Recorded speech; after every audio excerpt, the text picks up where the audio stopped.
Hey guys, new podcast and a big announcement.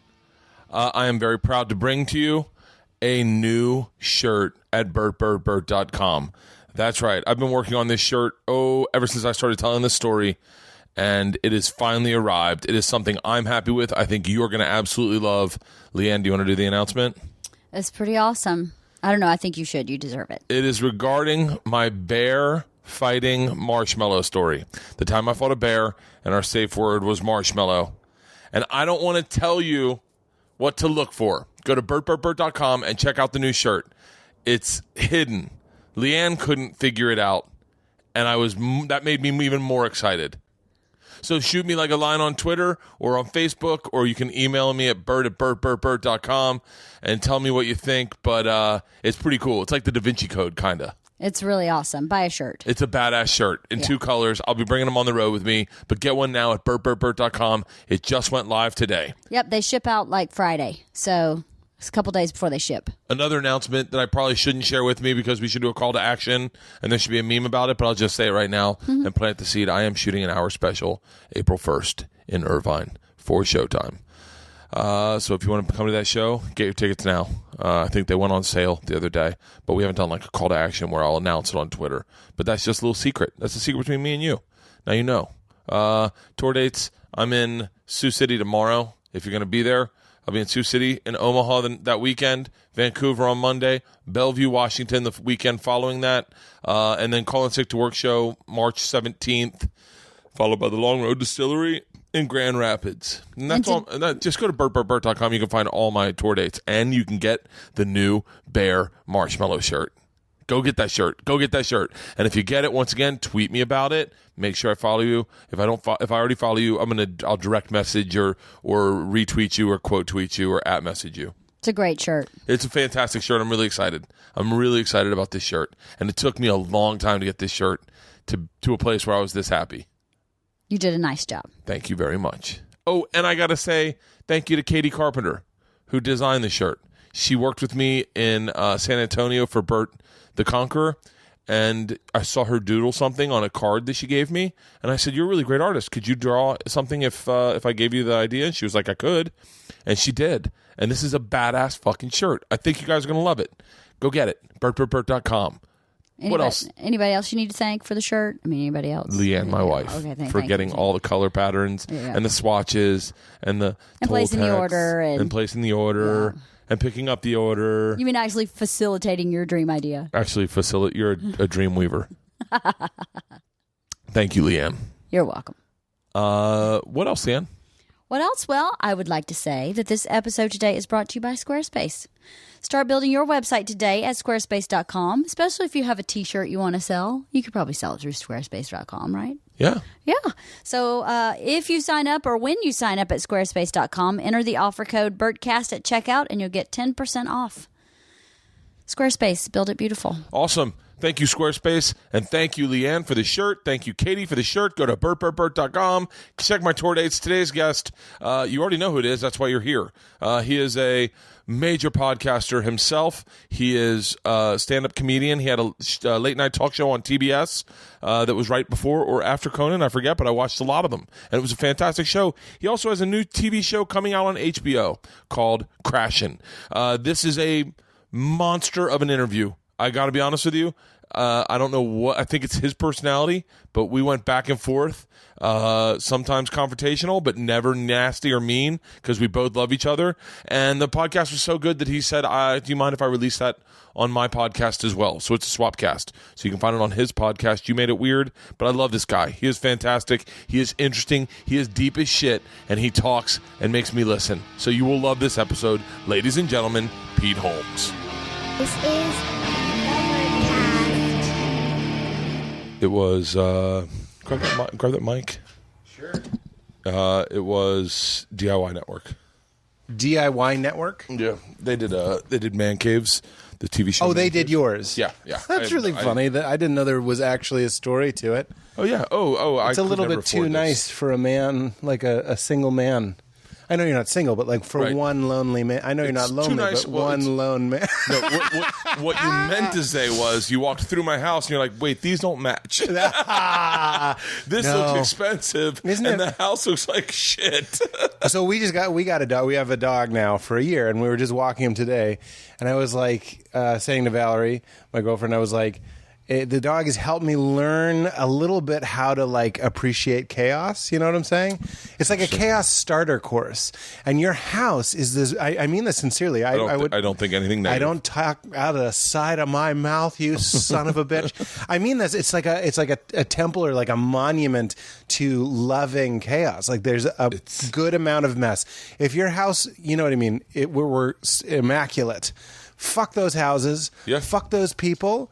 We did a monologue on my talk show. Sorry to bring it up, like I'm bragging, but we did this thing about bathrooms where it was like, I like a bathroom where the plunger is in sight and extra toilet paper is obviously under the sink, if not an extra roll on the top. That's our bathroom. Magazine. I was just in your bathroom. Magazines. Here's the Q-tips if you want to give it a once over. You're always forgetting to get in there and tickle the G-spot that's in your ear. You know what I'm talking about. I know exactly what you're talking about. That's like life is so messy and so gorgeous. Yeah. And I like a nice hotel. I like a modern aesthetic. Yeah. I like a white marble, where the sink looks like a waterfall. It's like spilling out of some beautiful porcelain sculpture. That's all fine, and that has its place. But with the dog, we're getting a little bit of an appreciation for there's always shredded toys everywhere. And you have you're playing with your daughter, and it's just gorgeous. That's what life looks like. That is what life looks like. It's so funny you say that because I think my wife's had a harder time assimilating to that than me. Is that right? Yeah, she was an only child, and I grew up with sisters. So a second we got the house, I was like, fucking, I'm the guy that my suitcase is usually like in the backyard, open up on the table because I'm leaving the next day. Yeah, and I was like, why unpack? But my wife's like, unpack in case people come over. Yeah, like I get that. And, that's not necessarily just a lady thing, but I will throw in that Valerie will sometimes be like, let's clean up because I'm having... Like, this recently happened where I had somebody come over and we were working, but I was hiring them to help me. Yeah. And she was like, we got to clean up. And I literally was like, these are my employees. Like, we don't have someone will be seeing a lot. We can't, if we start this process, it's going to be fucking exhausting. Yeah. Let's just let them see. Like, this isn't a very hippie house, so I don't mean hippie in the traditional sense, but there's something about those old Chianti bottles with the wax from a candle melting down it, and like, a bathtub with a lot of candles. Like, that's not necessarily my thing. I would take a candlelit bath, but I'm just saying something... Evidence that if a time traveler were to come to your house to investigate this period, they would know so much more from your house than they would, say, someone who's hiding. Take the bathroom. Yeah. We don't shit. There's no shitting here. We don't have children. We don't have dogs. And we don't have a traveling comedian husband. You know what I mean? Yeah. I think you do. No, I know exactly what you mean. Of course I do. I think the whole time I was obsessed with the fact that you must be in hardcore stand-up mode because I'm curious to know what you think of you're a good boy. Your brain when you're making television versus doing straight stand-up. Oh, yeah, that's a good question. Yeah. That's very interesting. I look at, to kind of answer another area of that question before I get to that. Hi, puppy. Priscilla, leave him alone. It's okay. I just want everyone to know if I seem distracted, it's because there's a gorgeous, shiny brown dog. I look at stand-up a little bit like the Ring of Power. I'm not a super nerd, but I do like Lord of the Rings, so I hope I'm not alienating you or anybody listening. I know much more about you right now than you knew about me when we did your podcast. Okay. Yeah. So we're good. Yeah. But you've seen Lord of the Rings. Of course. So even if you haven't seen it since they were in the theaters, it's this idea that the Ring of Power, it's such a obvious thing, and I don't even want to get too deep. I'm just saying stand-up. And even when I was doing the talk show, performing and getting out there and getting this incredible adrenalizing mass boatloads of affirmation and cheers and hoots and hollers. And affirmation matched with uneasiness. For sure. Because the whole time you're sitting there wondering, how is this going? Because you don't know. You're like, it's true. good in the room. But even that, Yeah. so okay, you highlighted something very important. It's adrenalized for two reasons. One, it feels good to get it, and two, you really are kind of putting your balls on the table. You're 100%. sticking your neck out there. I remember when I was married, my wife was trying to comfort me because I had a show that I was very scared about, and I just got a real good glimpse at the scared part of a person doing stand-up, and I said, you're not the one out there. Like, I have to be out there alone, basically. Yeah. It was like such a pure moment. But then come a little success, come getting a little bit better at stand-up. You start going out and you start crushing. Let's just say you're just doing your act and you're road strong. And for me to get road strong, I need about 3 shows, really 2 3-hour sets. And I start feeling like I feel powerful. We can even drop the metaphor. But to go back to the metaphor, I think there's something interesting about this life and the balance of trying to live not like a sociopath and not become a golem. So the guy who is obsessed with the ring becomes a weird golem. I know golems. You know golems. I do. We see them at the clubs. I love golems. They're I know a guy fun. that looks like Gollum and is Gollum. Look, leave Todd Berry out of this. I was thinking Jim Norton.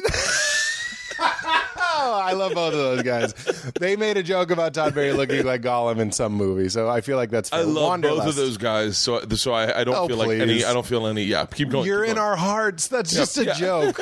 But and I don't think those guys are necessarily golems. So we'll dump that for their sake. But we know the idea, and they certainly, like you and I, know the draw. What if we let stand-up suck our dick all the time? Yeah. What if we just got everything we needed, like in Mad Men?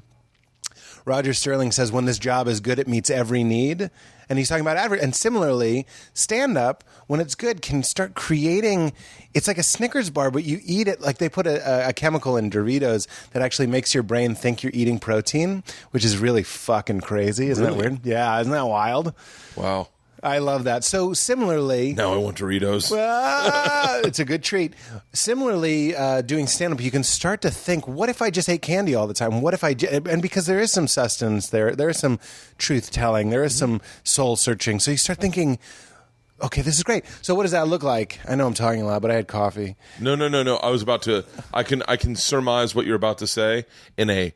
I get categorized as a bro comic all the time. Yeah. A bro comic saying is, it's like being a stripper. Okay. It's like you feel like it's really fun. It's a lot of you make good money, but for the most part, what am I doing other than just having a good time?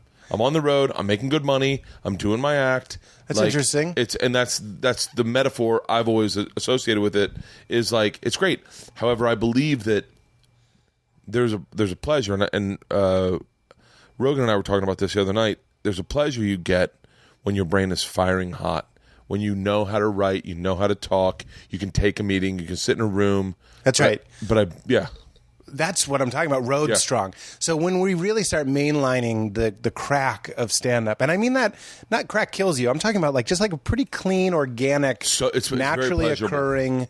Exactly. I don't have children, but if Val and I do have kids, I always want to tell them, like, if you want something, just ask Daddy after a good set, because you start to feel. But here's the other side, and I want to hear what you have to say about this, is when you... I love my girlfriend more than anything. I love spending time with her more than anything. Like, I'm a real Netflix and chill. Well, that means fucking, right? But I like watching movies. I like actually watching Netflix and chilling. Oh, I love it. There should be a word. There should be a word in the dictionary for the moment when you and your chick or your dude or whatever you love, when you discover something new. For me, my wife, like in Game of Thrones, when they behead Jon Stark, and you look at your wife and you're like, oh, what the? We'll be watching this next season. That's like great. that moment where you go, this is like for us, it's our big show's Black Sails, and when they took, I don't know what that is. I'm sorry. It is. Is it SALES or Black Sails. SAILS? Well, it's a prequel to Treasure Island. So it's SAILS. Yeah. They're not Black doing Sails. They're not a bunch of black dudes like. Is the We mistress of the house home? we both want to do like, hey, motherfucker. I'm not saying all black people sound like that, but one of my favorite voices to do Saying all black people sound is like that. classic late 60s, early 70s afroed bell bottom, like kind of like a jive, like, hey, honky. You know what I mean? It's kind of the voice Richard Pryor, it's really where I got it, did when he was doing other black dudes. It's his black guy voice. Hey, motherfucker, cool out, baby. Cool out, baby. I wish wish that weren't. I understand that it's inappropriate to some people, and I don't want to offend anyone. I meant to say, like, oh, my fucking flashlight's on. But yes, that moment. So I love watching movies. I love watching television with my wife. Okay. It's better than, and you'll get here with a relationship, it's better than school gossip. Ooh. School gossip's the next fucking level. Church secrets. Well, that's a good one. That's like my school gossip. Probably the same thing. Yeah, no, I know that tantalizing sort of feel. Okay, so we both enjoy those good kind of domestic-y pleasures. Yeah. I notice, and the reason I told you hanging out with Valerie is my favorite thing, is that if I'm doing a lot of shows, there's a feeling like my tolerance for this thing that I love goes really down. Like, I'll put it this way. When Bono, when he comes off the road, he goes to like a studio or like a one-man apartment in New York for 2 weeks before he comes home.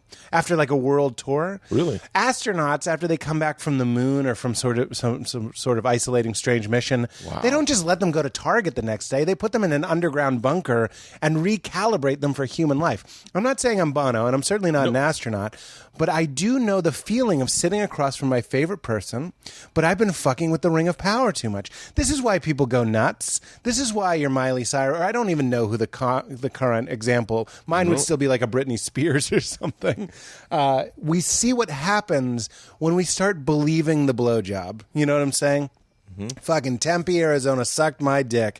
That whole audience, every show is amazing, and I did it. So you're coming home from Conquest, and you're covered in the audience's blood, and you're just so happy. Coffee's here.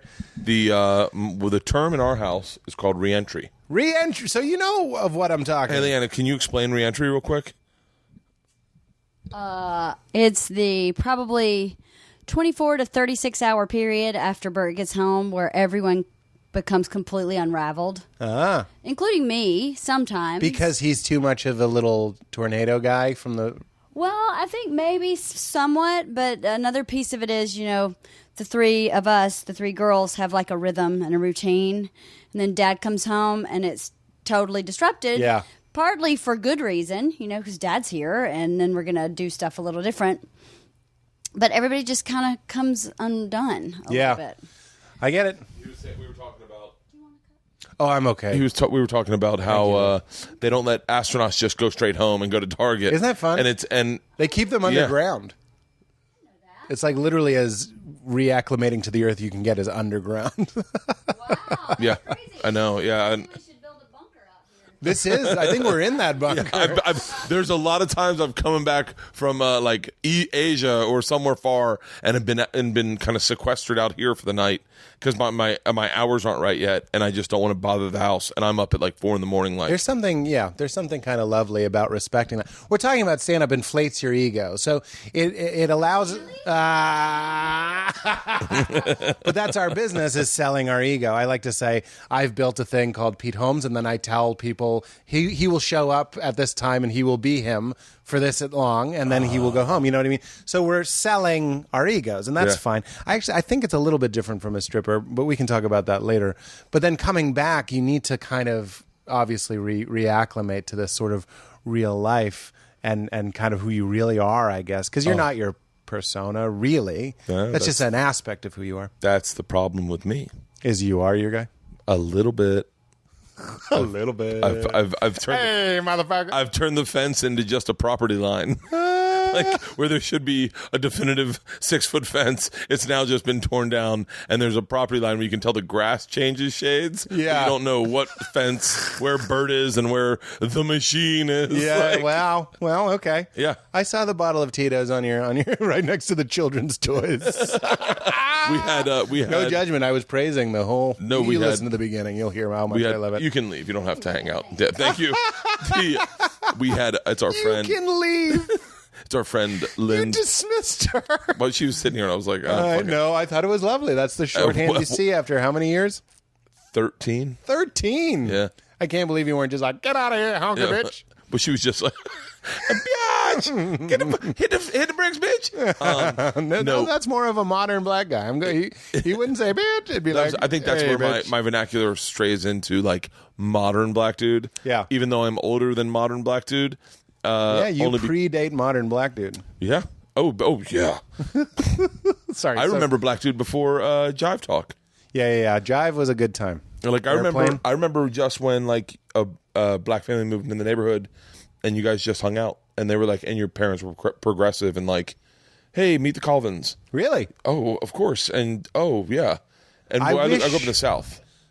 So I mean, all the more reason to not have been that way, right? Yes. I don't want to put down the South. Nope, you can say that. I'm from Boston, and that's a place that gets kind of we're lumped in different. It's like Boston's a very weird place like that. We have like MIT and Harvard, so some of the like smartest people in the world are in this area, and then we have what I affectionately refer to as the knuckleheads, of which is in my blood, of course. I got knucklehead in me, but then I wish I could say, without naming names, I have heard a lot of stuff like "there goes the neighborhood" sort of stuff. Oh, when I remember.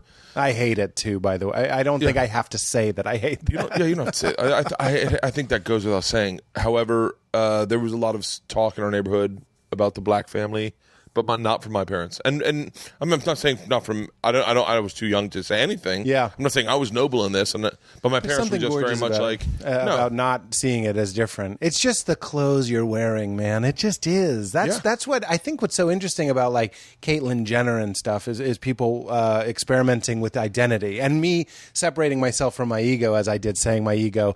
I am that guy. Ask Valerie. I'm silly. I'm goofy. I've picked a pretty good persona. I can be him most of the time. You know what I'm saying? There isn't like. How do you know when to turn off Pete Holmes? Well, you know what the fact is like because Pete Holmes, I have so many other writes interests. For you. Pete Holmes writes for me, absolutely, and he whispers to me, and he shows up from time to time, and I can't get this out enough, so I say it any chance I can. If you feel like working a little bit, that's as good as it gets. That's how I know when to work. So if you get that, that vague like. It's almost romantic. You're like, I could sit down and write something right now. Yeah. Like, you got to do it. It doesn't get any stronger than that. It doesn't matter how many times your work literally gets you paid or laid or praised. It doesn't matter. Work always kind of stinks, even if it's the best thing in the world. Yeah. So you have to learn how to listen to that side. But, going back to the power, the starting to believe the hype and becoming... I know you're the machine, but becoming the machine that like gets fed so much affection and love. Why would you need it from your wife or your children, or because you're getting this sort of like what's the word? Methadone. You get like methadone in your brain. I call it a serotonin drip. Yeah, you're on a serotonin trip, exactly. But I meant like your family might be heroin, and you're getting this kind of like downgrade. You're getting a synthetic, when the real thing is the love of your family and people you really know. As much as I love my fans, I'm saying there's a deeper connection with people that, of course, you actually know. Oh yeah. I forget where I was going. So there's the power thing and what were we saying before that? We were talking about being the machine and the serotonin. Yeah, and Pete Holmes working for you And when do you know to turn it off? How do you know to like? Oh, that's. I think what really okay. So I've noticed like. So we just sold the show to HBO, right? Congratulations! Thank you so much. There's a reason I'm just bringing it up. Judd Apatow. It was me, Judd Apatow, Casey Bloys, and Michael Lombardo, who are the two comedy. Casey is the head of comedy, and Michael is the head of HBO. And we went in, and numerous times we pitched the show. Numerous times since then, Judd has made fun of me after we sold it, but he waited until after we sold it to like playfully rib me. I'm honored, obviously, about how seriously I took the show in the pitch. Like I was the show is a metaphor. The show is a hero's journey. It's the idea of a guy. It's 3 breakups: his wife, his family, and his God. Like really laying out theoretically what the show is about. The show, if I'm not mistaken, and I only know about the show through Big J. Yeah, I was in to shoot his crowd work show. Yeah, and he was shooting. Oh, I didn't know you were there at the same time. Yeah, and he said, "Oh, I wish I'd seen you." He said, "He said it's really cool, man. It's like Pete's writing like a little bit of an autobiography about like the time when his wife left him. Yeah, and he got into stand up, and all he had was like a bunch of fucked up dudes in his life. Yeah, try to figure it out. And I thought, I actually." Very candidly, I was very inspired by that. Oh wow! I was like, you know what? That seems like something. I didn't know it was Judd doing it. I knew that after I got an. I think I want to say a Variety alert saying that the show had been sold, or maybe I saw it on Twitter. Maybe I did it. Yeah. And I thought, how cool. Why isn't there more shit like that? Why isn't there more shit that's just that you can say to us, like, if I play a bartender, I will not be that attached to the script, and I definitely won't be that attached to a story. I'll pitch you lines that I think are funny, but I'm not going to fucking put my heart into it. Yes. And when I heard about that, I went, oh, I bet this is going to be good. As good as your talk show was. I thought your talk show was fantastic. I appreciate that so much. And I think you know that because I definitely tweeted more about your talk show than I do other people's projects. No, because what I liked about it was... I appreciate that. The highlight of your talk show, maybe the thing that, had I been a network exec, I would have been like, everyone shut the fuck up. More of this was you and Brian Williams' daughter. Oh, yeah. Allison Williams. That was amazing television. Oh, thanks, man. Hardcore, amazing television. It was you in what you do the best, and her being herself. Yeah. And I hate to agree with you, but first of all, they had to cut it together, and they did a great job. Oh, obviously, but secondly, like me, I like hanging. Gabbing like gals was the whole thing, and hanging out with women and being. I don't like the term girly because men can certainly be this way, but for lack of a better term, girly or feminine or one of the best things I've ever done on a podcast is on your podcast, and it's me and you singing Kesha. Yeah, that's right. I like being girly. That's right. Trust me, I don't give a fuck about t-shirt emotion. Who said who farted? Yeah, I don't give a shit about terms of. I'm a girly motherfucker. Yeah, exactly. Look at the way I'm sitting right now. I know. But that was one of the. That way. My therapist.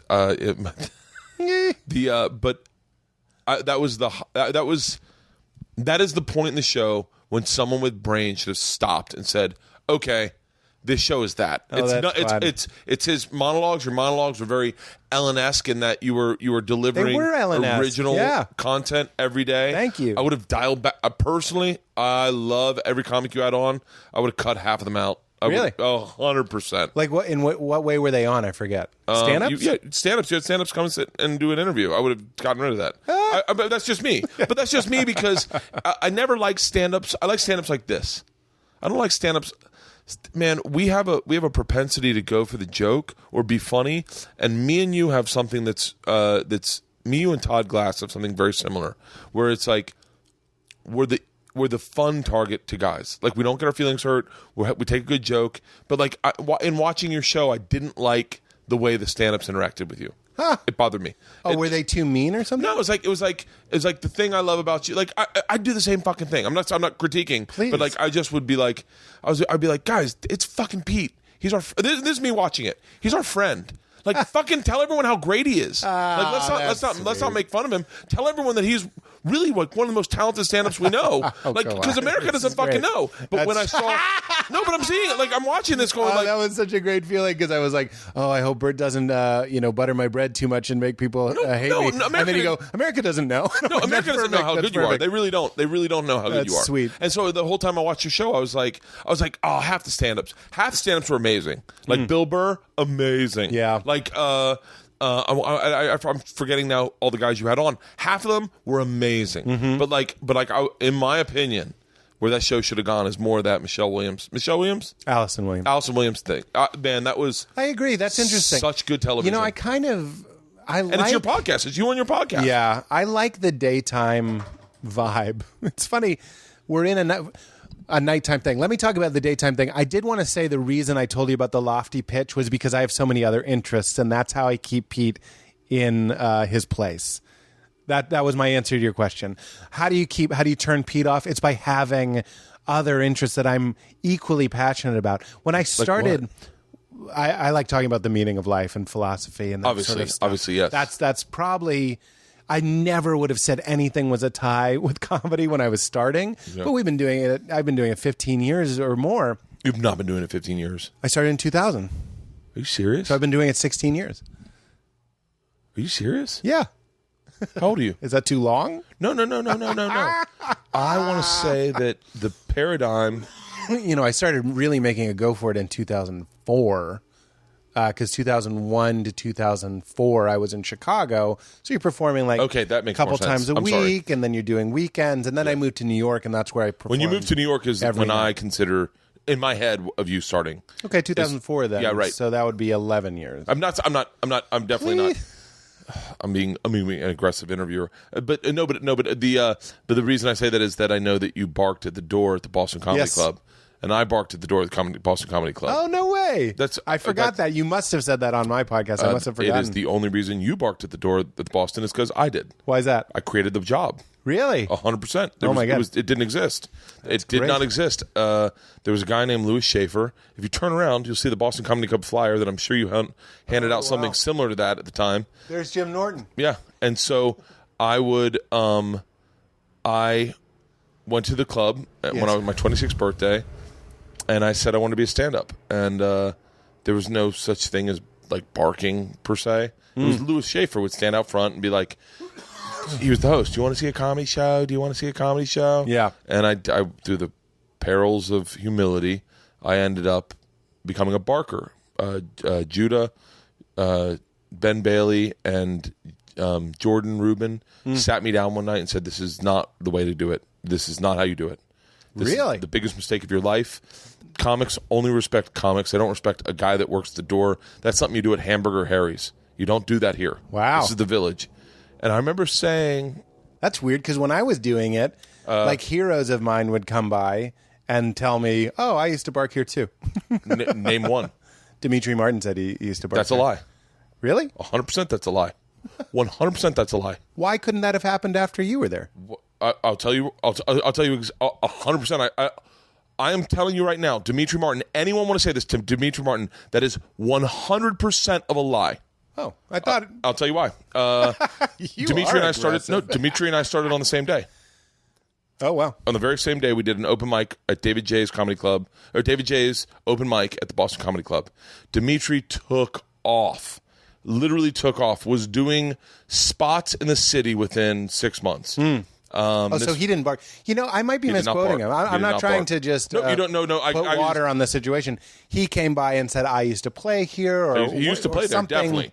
Definitely. I don't know. Never barked. That is for the strong of heart and the strong of want.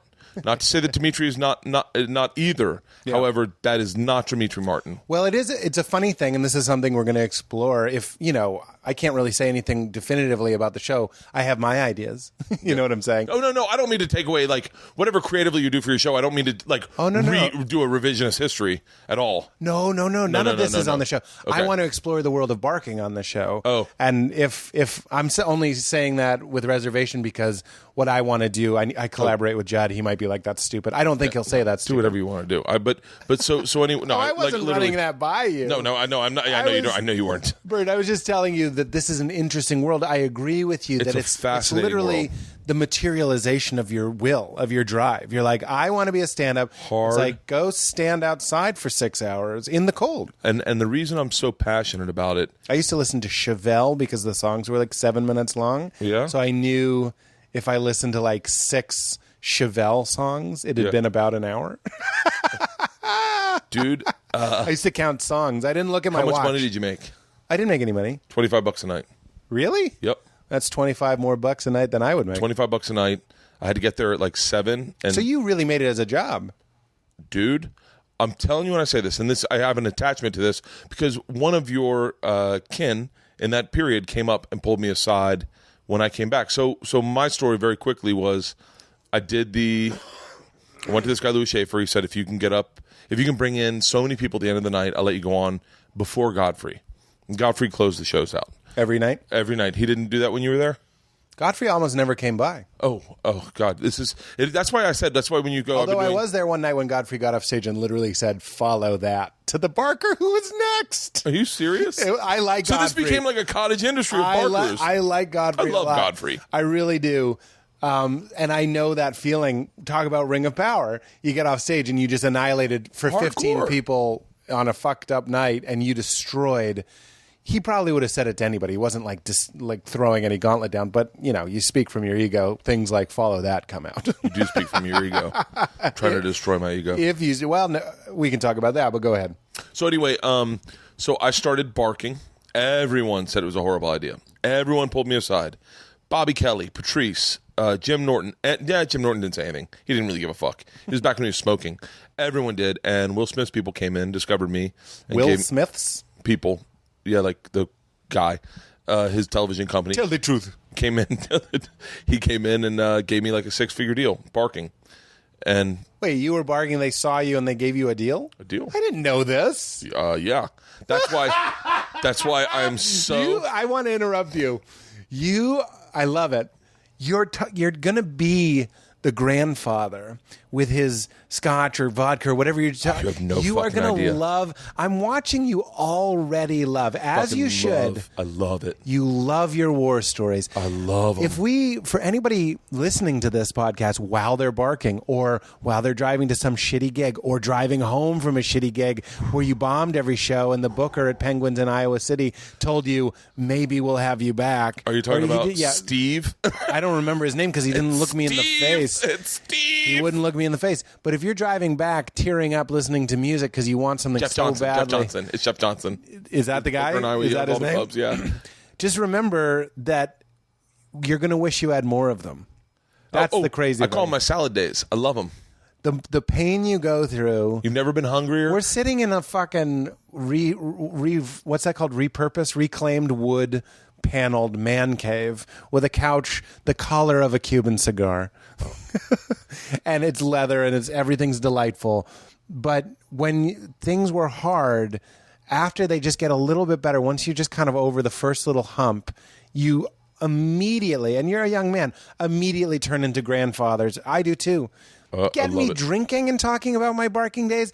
I'll get emotional. I'll tell you about handing a flyer to Ben Stiller and he took it and kind of gave me a knowing nod, hang in there. Handed a flyer to George Carlin. No shit. George Carlin and Jimmy Miller. Get the fuck out. Handed a flyer, like legit. Did Jimmy Miller work with George Carlin? I don't know. They were together, and I didn't know it was Jimmy Miller until someone said his name. Yeah. I'm not saying like I knew who Jimmy Miller was when I was a kid. Here's the thing, though, is that I've always felt a connection with you in this respect because that I believe we wanted it more than anyone else because I was willing at the time to roll the dice on the way my peers felt about me in this business. Well, that's even. Oh God, I can smell the cognac in your gray beard because you're granddad right now. It's vodka, and but I keep love going. It. Yeah. I love taste change, but you even have another layer, which was it's a hero story. They told me not to go. They told me not to go. That's why I love what you say when Judd goes, "You're making fun of you." I go, "No, you're not allowed to do that." In my head, no. Judd Don't defend him. Don't defend him. Let me talk about him. I don't know Judd. I may never know him. He was just teasing me. He was No, like, I know. No, you don't have to defend him. You don't have to defend him. You don't have to fucking say him. You don't have to fucking defend him. In a funnier way. But the thing is that. My point about that was I don't really like being funny all the time. I really don't. No, I listen to your podcast. I've listened to you be like legit honest. You and Kyle That Cease. is so much You and more. Kyle Cease is one of the best podcasts I've listened to. Really? I loved it. I like talking from the heart more than I like talking from the head, and my head is way funnier than my heart. My heart is pretty funny. Oh, but it's going to be funnier if I go into the realm of opinions and preferences and all that the shit. problem, the distinct problem with, and I say this with an open heart, with guys like me and you, and the problem you'll always have with guys like me is you don't understand that I'm exactly like you. I'm identical to you. Me? 100 fucking percent. But why do you think I don't understand that? Because I look the way I look. I remember this from last time. No. It's maybe. I just remember you carrying around this idea of being a bro comedian. An idea. But you know what's funny? An idea. And Are you out of your fucking mind? Do you think if I go to fucking Meltdown, everyone's like, "Oh, I can't wait to see why isn't he wearing a sweater?" Like what? Like, be honest though, buddy. I love this. I think this is important work. It's so interesting who we think we are. It's like poker. What do I have? What are my cards? Yeah. What are they? What do I think they have? And then what do I think they think I have? Yeah. Those are the three levels of. We're in a man cave. It's nice to make a poker analogy. I actually love poker. I say that because that was me thinking that you might think that I don't play cards. I was a step behind you, going, Peter. Yeah, that's that. Do you play cards? I like playing cards. I love poker, but it's very interesting. I remember going with Nate Bar. I've told this story before. It's a short one, though. I went to the UCB once, which was like Meltdown, like Meltdown in New York. And UCB in New York has that long staircase down. So it really feels like you're being inducted into the nerd comedy cellar. You know what I mean? Yeah. It's like the nerd comedy cellar. But there's something about going down into it. It's like a bunker, similar to the Comedy Cellar, that has that feeling of you're surrounded. They got you. You're now's yous can't leave. You know what I mean? They're polar opposites. I completely agree. South Korea and North Korea. But here's which one's which? Here's Nate Bargatze, who thought of himself. I don't know how he thinks of himself now, but I see Nate as a bipartisan guy. He can play fiddle or he can play guitar. It doesn't matter. Like, he'll do either. Just like Burr, just like a lot of great guys that I know. That's so funny you say that. I don't say that about either of them. About Burr? Well, I mean, Bert can play wherever he wants. So can Nate. But I wouldn't say they're bipartisan guys. Like, meaning, like, I would never say, let's go down to UCB and hope we see Nate Bargatze. Well, okay, I agree with you. I'd say the same I'd say about Paul F. Tompkins. I think Paul F. Tompkins could play anywhere. I think he's very talented. But you're going to see him at Meltdown. Yeah, you'll see him at Meltdown. Okay, all of that is just this buying into this idea that isn't real. It's just, and I see you buying into this idea that isn't real. We all buy into it. Of course. It's called reality. We're buying into it right now. So Nate Bargatze, I remember I went down the stairs. I played UCB all the time, and I was trying to bring Nate there just to watch a show. And this isn't a bad story about Nate. So Nate, if you hear this, I'm not shitting on you. Nate's but I remember he stayed at the top of the stairs, and he wouldn't come down. He had this sort of like, I don't belong there, just in his body. He didn't say that, and he eventually was like, I'm going to head, and just left. Yeah. But I was down there kind of thinking, just as I would to you, to go to Meltdown. I love Meltdown, by the way. I know. I perform there. It's a great place to do stand-up because they're there to see stand-up. Yeah, but keep going. I don't think, and who cares if they are thinking, I think we can liberate ourselves from these types of holes. Okay, so I met you later. I don't really know you. I just know you from my podcast, seeing you out a few times, a couple travel things together, and now here. Yeah. So all of that sort of background noise that you think is you, that you think everyone's seeing, that you think when we're playing cards, I have these cards, I think you have those cards, but I think you think I have these cards. I don't think necessarily you're wrong, is what I'm saying. You're wrong. Speaking of Judd, he told me this exercise that that his therapist told him about. I don't know if Judd did it, but he was like, go to a public place, look at a person, make some sort of judgment on that person. Like, look at that person. He's huffing around. He's got a sour face. He's probably an angry guy. He's a scary guy. He's a mean guy. And then go up to him and just engage him in some way. Just say like, hello, sorry, what time is it? Or where did you get that bag? Or whatever, just something light. And see how that guy that you thought was a sourpuss lights up. He just has resting, angry face. He was just in a rush. He forgot where he parked for a second. Yeah. So you're wrong. So you also, like a lot of human beings, are wrong about how you're perceived. I only see you as a relevant, as an evolving, as an intellectual, as a smart, as a self-intuitive, understanding, exploring person. Yeah. And part of that, there might be a fringe of neuroses like we all have, like, where do I belong? Where am I? But just like, like if you were at Meltdown, I wouldn't bat an eye. If you were at the Laugh Factory, I wouldn't bat an eye. And we're as free as we want to be. This is kind of what I'm saying. 100%. However, that's me calling Nate down the stairs. You will kill here. You will love it here. However, if a guy has a neck tattoo that says "fuck the world," chances are maybe let's play a rock club. You know what doesn't fly is lack of chops. So if I'm at the Improv and I see one of my dear alt friends and they go up and I'm literally like, what are they doing here? And I've seen this my whole career. These clubs trying to get in on that sweet alt cash. Oh, the NYU kids come for these cerebral guys or whatever, or the sensitive guys or whatever you want to say. But then they come and they play Caroline's or they play the Laugh Factory, they play the Improv, and you see they don't have the chops to make what they're saying, which is funny for these people who aren't invested in your essence as much as your words. And I'll say the same about bro comics or whatever. Someone with the alternative that is it is sad when you go to the UCB and you see someone try to do bits, do their act, do the album. Right. They And go you're out and just like- do the album. And you're like, oh, that's not what this is about. Yeah, I really do think, I've never said that before, it really is an attachment to essence or an attachment to like material and delivery, or, you know, and you need both. But what's happening when you're performing at UCB most often, and what's happening if you're performing at Meltdown, what I've actually become quite addicted to is performing for people who aren't just fans of your thoughts, because stand-up isn't about the words. That's a big thing for me. It's not about the words. I have a bad set if I'm backstage going, what am I going to open with? That's a bad place. That's head. I'm talking about heart. You're going out and being yourself. You're being available to them to create the show that they need to see. You see how I could get long-winded in a pitch. It's not long-winded. But I feel them peering a little bit more closely. I play the Cellar. They don't give a fuck. I will deliver. I will deliver. Would you like me to fuck you now? Yes. Okay. Fuck, fuck, fuck. Everybody comes. It's great.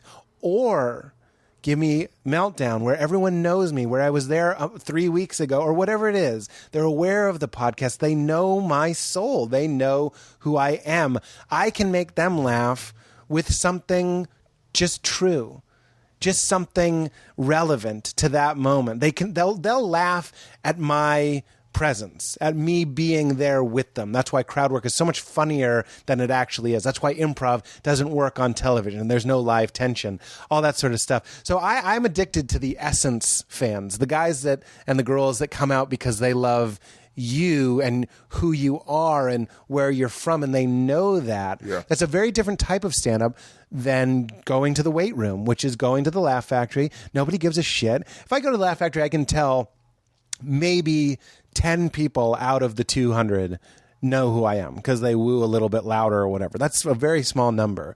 The rest are people who spent $35 on fucking nachos that are just like the nachos Will Ferrell made at the beginning of Step Brothers, and they're feeling gypped, and you go up and you have to fucking deliver in the same way that Transformers 2 needs to deliver. Don't you miss that a little bit? Like, I don't miss it. I do both. no, but don't you? No, but I understand. Not to pick apart what you're saying, but like having a podcast and being on these podcasts and us carrying this on this dialogue with these fans. When we go on the road, we get fans at our shows. Yep. And that is where you get to show your soul, and you get to take some real chances on stage. And maybe you're doing it more than I am. I think only because I've heard rumors of what you're doing on the road, but like. Do I miss it? Is your question? No. I'm saying like you're getting to have liberties with like the opportunities, the chances you've taken, and share thoughts that aren't normally shared by stand-ups. Mm-hmm. Like I heard you were touring with a priest, a pastor. So like those chances. Nick DiPaolo's not doing that. And I love Nick DiPaolo, but like he's not touring with a pastor. I heard he was going out with a rabbi, actually. Just for the fucking Jewish material. Yeah. It's so easy. But like, do you miss, and this draws back to your new TV show, do you miss being the one stranger in the room where no one knows you, and you go in and you have those chops where you're destructive and no one fucking knows you? I know what you mean. That feeling, that's the conqueror. I'll tell you, if you want to mainline, the endorphin high? Serotonin drip. Serotonin drip. If you want to really get a good serotonin drip going, it's a different feeling. Crushing for your fans is I don't miss it. I love it. I love that more than anything. But if you're trying to get as high as you possibly can, I've given this a lot of thought. Here's what you want. I wouldn't put anything past you that you haven't given a lot of thought. I listen to your podcast. I do listen to your podcast. I'm honored. You're one of the more thoughtful human beings I know. Oh, thanks, man. Why don't? It's not a compliment. No, I'm kidding. Literally, you are one of the more thoughtful human beings I've ever listened to. Where I go, I'm literally like. How does he go to sleep? Like, because I know that when I go to sleep, I lay in bed, my head like kind of spins, and I'm like thinking this, thinking that, thinking this, and I was like, "You've run it all over your head." You were saying, I apologize. Yeah, that was a very kind thing to say. The ideal situation for a stand-up, it's like David Mamet wrote this book about the perfect ball game, and about how like the home team needs to be up, and then it needs to be down in the 7th, and then they need to come back in the 9th. Obviously, basically, that's what a movie is. if you watch, around an hour into a movie, the guy's going to go down, then he's going to go down even further, and then he'll win it back in some small way or a big way, if it's Star Wars or something. Anyway, here's the best one for a stand-up, in my experience. It's actually not what you might think. You might think it's like The Road, West Palm Beach Improv, some hard thing, and they're drunk and everybody's eating shit. I actually think it's almost better if you know some of the other comics and you're on a show where everyone's eating shit. Everyone's going and sweating and yelling and dancing as fast as they can, trying to win over this piss poor corporate or fucking otherwise congregated, they're assembled for some other reason, so they're a terrible audience. And then you go up fifth. The show's already been called. This show sucks. And you go up, and there's a combination every safe, and that's what's so haunting as a stand-up. You get off after a bad set, the pain is in the knowing that it was 32, not 34, and it was 7, not 6, and you fucked up, and the bomb went off instead of the cash flowing out. But you go up, 6, everybody sucks, and there you find them, and maybe you go quiet. Maybe you tell them it's real alpha male shit.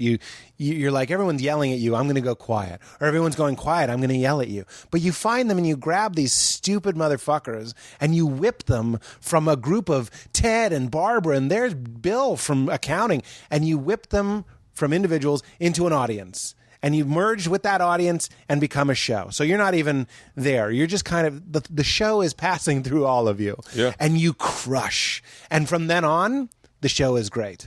So you not only get a great set, but you get to even, I don't have a savior complex, but you play a little bit of a savior to the show. Yeah. That is a sweet bump of cocaine right there.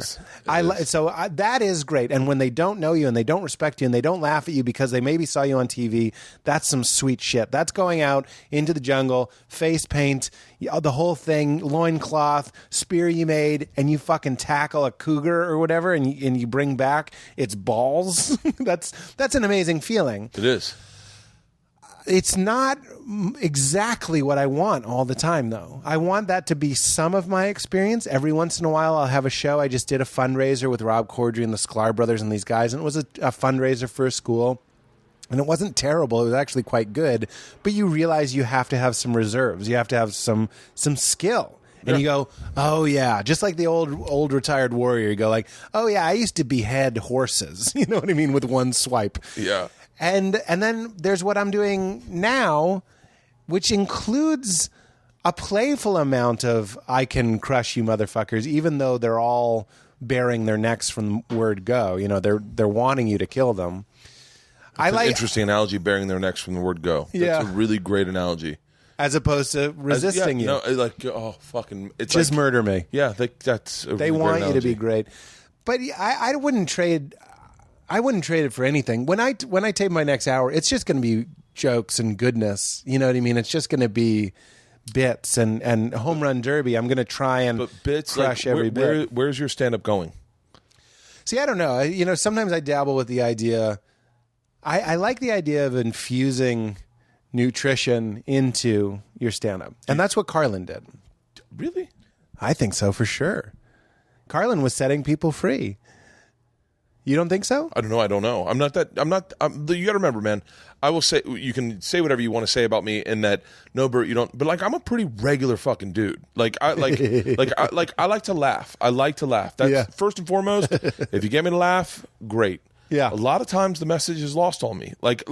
I wouldn't say that. I'm sure you could argue that Chris Rock and Louis would be putting nutrition in their messages. I don't know if I ever got the nutrition. I just got the fucking big gut laughs.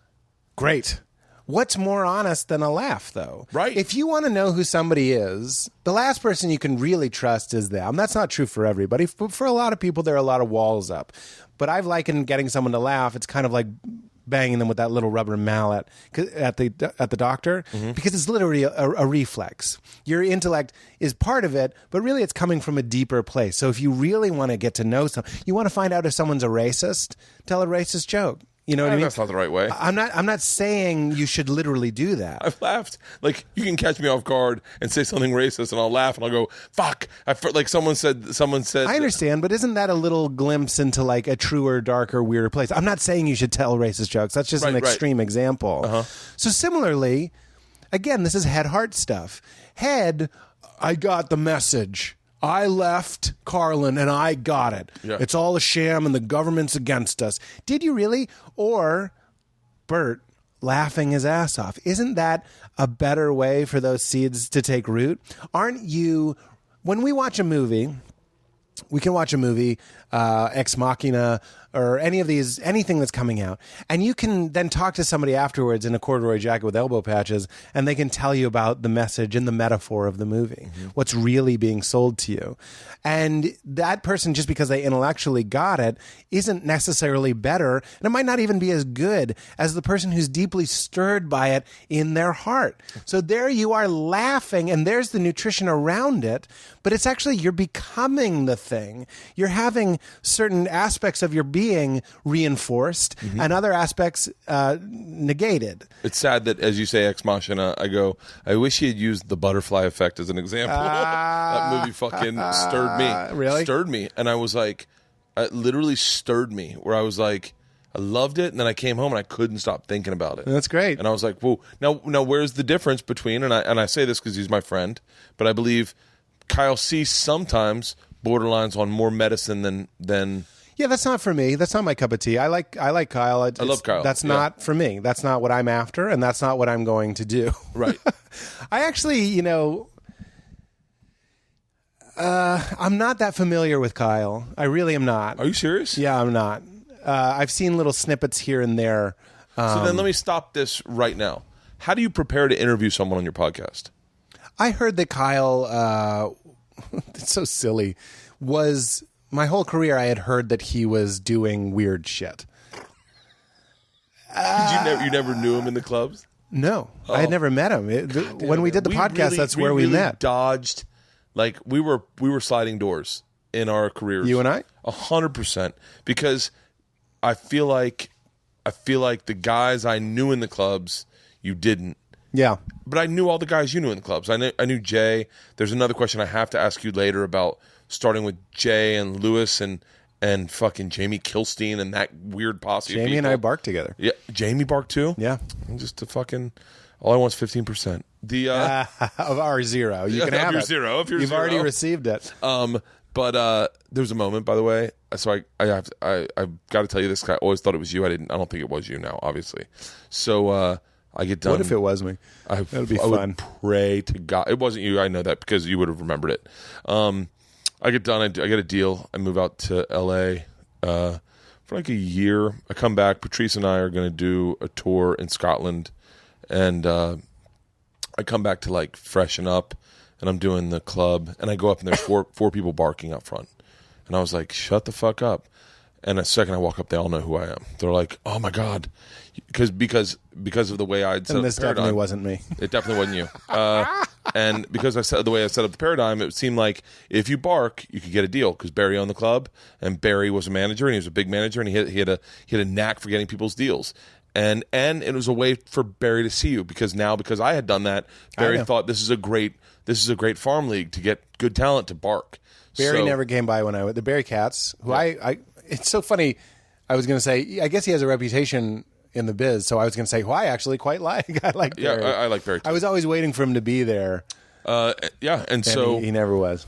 Barry and I walk into the club one time. There's 4 guys out front barking now, and me and Bill Burr's in there. And I walk in, and this is right when Bill's changing. And I say this because this is when I saw it. I don't know when Bill decided, but when Bill changed from the Brian Regan like what's up with infomercials to like fuck women and their fucking rights. Like, right. And I remember seeing that set, and I talked to Bill that night about it because I said, whatever you're doing is fantastic. And he goes, that's so funny. Barry and I just stopped working together because he doesn't like the direction I'm going in. And I was like, that's so fucking odd. One of the barkers came back to that little corner in the Boston in the back by the bar, the dark corner, where fucking shit went down and where comics would hang out. This guy comes back to me and he goes, I just want to thank you. I didn't know how to get into this. It was really hard to figure out how to get into stand-up in New York. Like, how do I hang out in the back? And this guy was saying whatever he was saying, like, I heard you got a deal and I heard you're in LA now. That's so fucking cool. And my brain the whole time, and this is the kind of brain I have, was like, I was uncomfortable by the compliment, and I thought a quick way to end it would just try to kiss him on the lips. And I was drunk, and he was like literally like talking to me seriously, and I was like, oh. And in my head, I'd always wondered, I wonder if that was Pete, because I knew you barked too. You're the only person I know that barked there. I don't know anyone else that ever barked there. Well, there was a kid named Oz. That's a great story. Did you kiss him on the lips? No, I didn't. That's hilarious. Bill Burr was sitting there. It would have been fucking. Fucking, this is restricted airspace. I remember seeing Burr make that transition too. That's Carlin taking off the suit from the straight lace to the black T-shirt sort of thing. What's your I love transition? that transition. Well, I underwent that same thing. I went from Brian Regan being my favorite comedian. Mm-hmm. He still is one of my favorite comedians, absolutely. Mm-hmm. But Bill Burr is now my favorite comedian. And it's that same sort of, it's different, but it's similar. It's like, I think these days there's so much entertainment and there's so much access. I can look up your wife's Facebook page and figure out her favorite books, movies, her interests, look at her parents, all that stuff. So the artist then, I think, is given a new creed, which is to be even more. You go to my Facebook page, you'll learn dick. It doesn't have anything on there. But if you really want to look for me, you can find out everything. My recurring nightmares or earliest memories, everything is available for consumption. And with Burr, remember we were talking about the dark corners. Maybe you will laugh at a racist joke. Burr, and what I'm trying to do too, I'm trying to be the sort of person that is sharing all of me, including moments where I'm not as smart as I should have been. I remember I said tranny on my podcast once, and a lot of people were like, you can't say that. That's like a really bad term for a transvestite. You're supposed to say transgendered or transsexual or whatever. And I didn't know. But you leave it in. You don't go back and take it out. You're like, here is everything, including moments of ignorance, including moments of other shortcomings. I'm not going to say like racism. That isn't really something that I struggle with.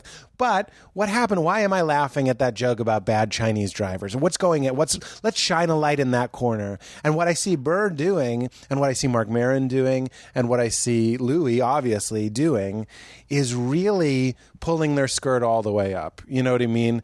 I know I just made them women, but it's like Louis had that terrifying bit about his wife trying to start painting, and essentially he was just making fun of her. I say terrifying because our inner worlds can be very scary to us. We have those weird moments, 2 a.m., getting up to pee, and such a strange thought flashes through your mind. Of course, we leave that out. And we don't present that to people, and we keep it to ourselves, and it just festers and kind of mutates in the darkness. And then you have someone like Louis who does this bit about like, shut up and do your stupid fucking painting sort of thing. But he's giving a voice to a very real, scary side of a husband who doesn't really think his wife's hobby is legitimate. You know what I mean? Yeah. And that, even though it's gross, or grotesque, I should say. Why is Eminem so popular? Because he's talking about killing his mother.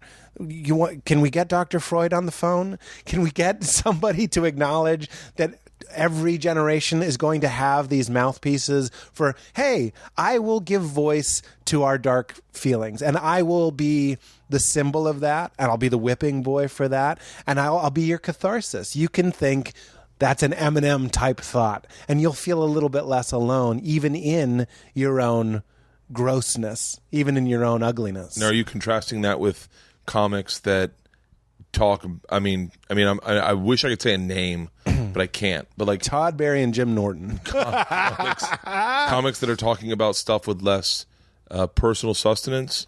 I don't mind it at all, because there was a time I grew up religious, as you know. I was very squeaky clean myself, and there was a real need for me to be entertained. That is something that everybody needs.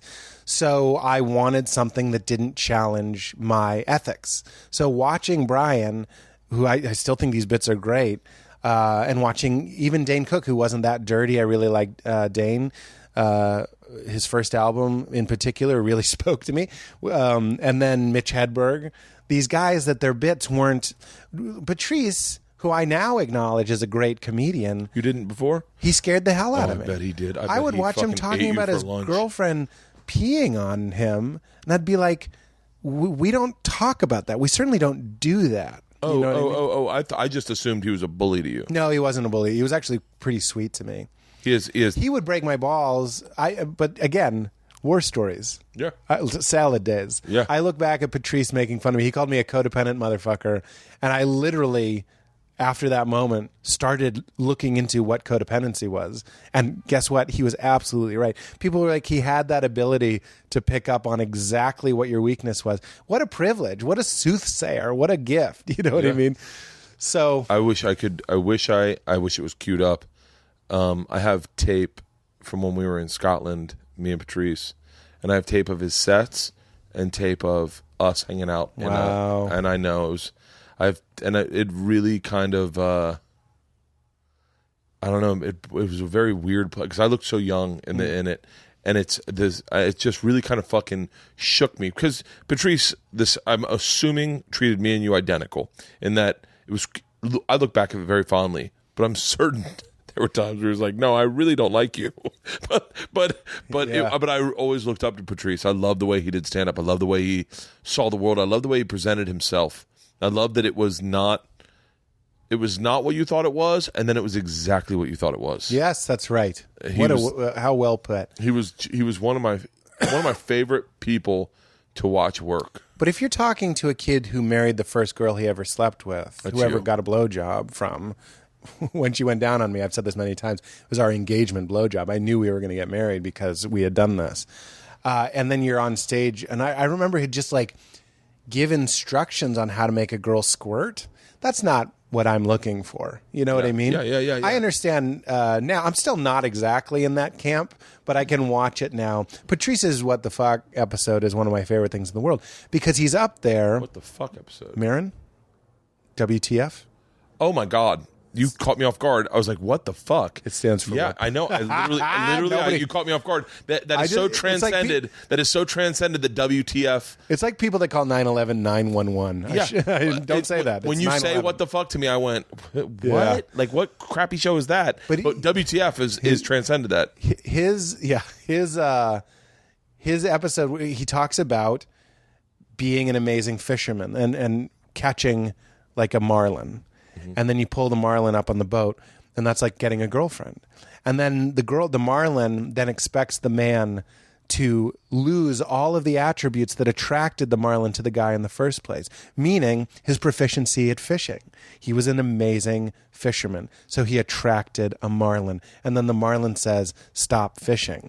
This is deep psychological solidarity for any person. Men and women feel that way, by the way. That's not just men. Oh yeah. Feel like the thing that made me sexy and virile got me a partner, and then as soon as she shows up, I'm supposed to put on a sweater and sit down to urinate. You understand? So now I understand Patrice because I've lived a life. But if you're in and I'm not saying everyone that loves Brian Regan hasn't lived a life, but they probably haven't scumbagged it up as much as I have. They probably haven't, And by you saying that, you automatically admit there are guys that have scumbagged it up a lot more than you. That's right. And that's an interesting view because. And I can certainly appreciate guys that have scumbagged it out. I don't have to have experienced what they're saying, but I put down the heavy bags of everything you're saying. I'm going to judge ethically, compare it to my own values, judge, and project back to you. I'm going to give you this laugh because I'm uncomfortable and I don't want you to think that I'm endorsing fingering a girl so deep that she squirts ejaculate. But fuck that shit.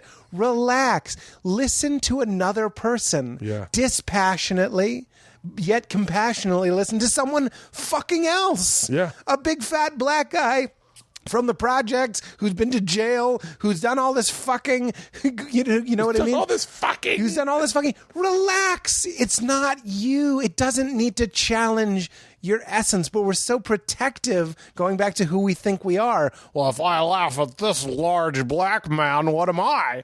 I'm not Tim from Peoria. I don't know why I picked Peoria.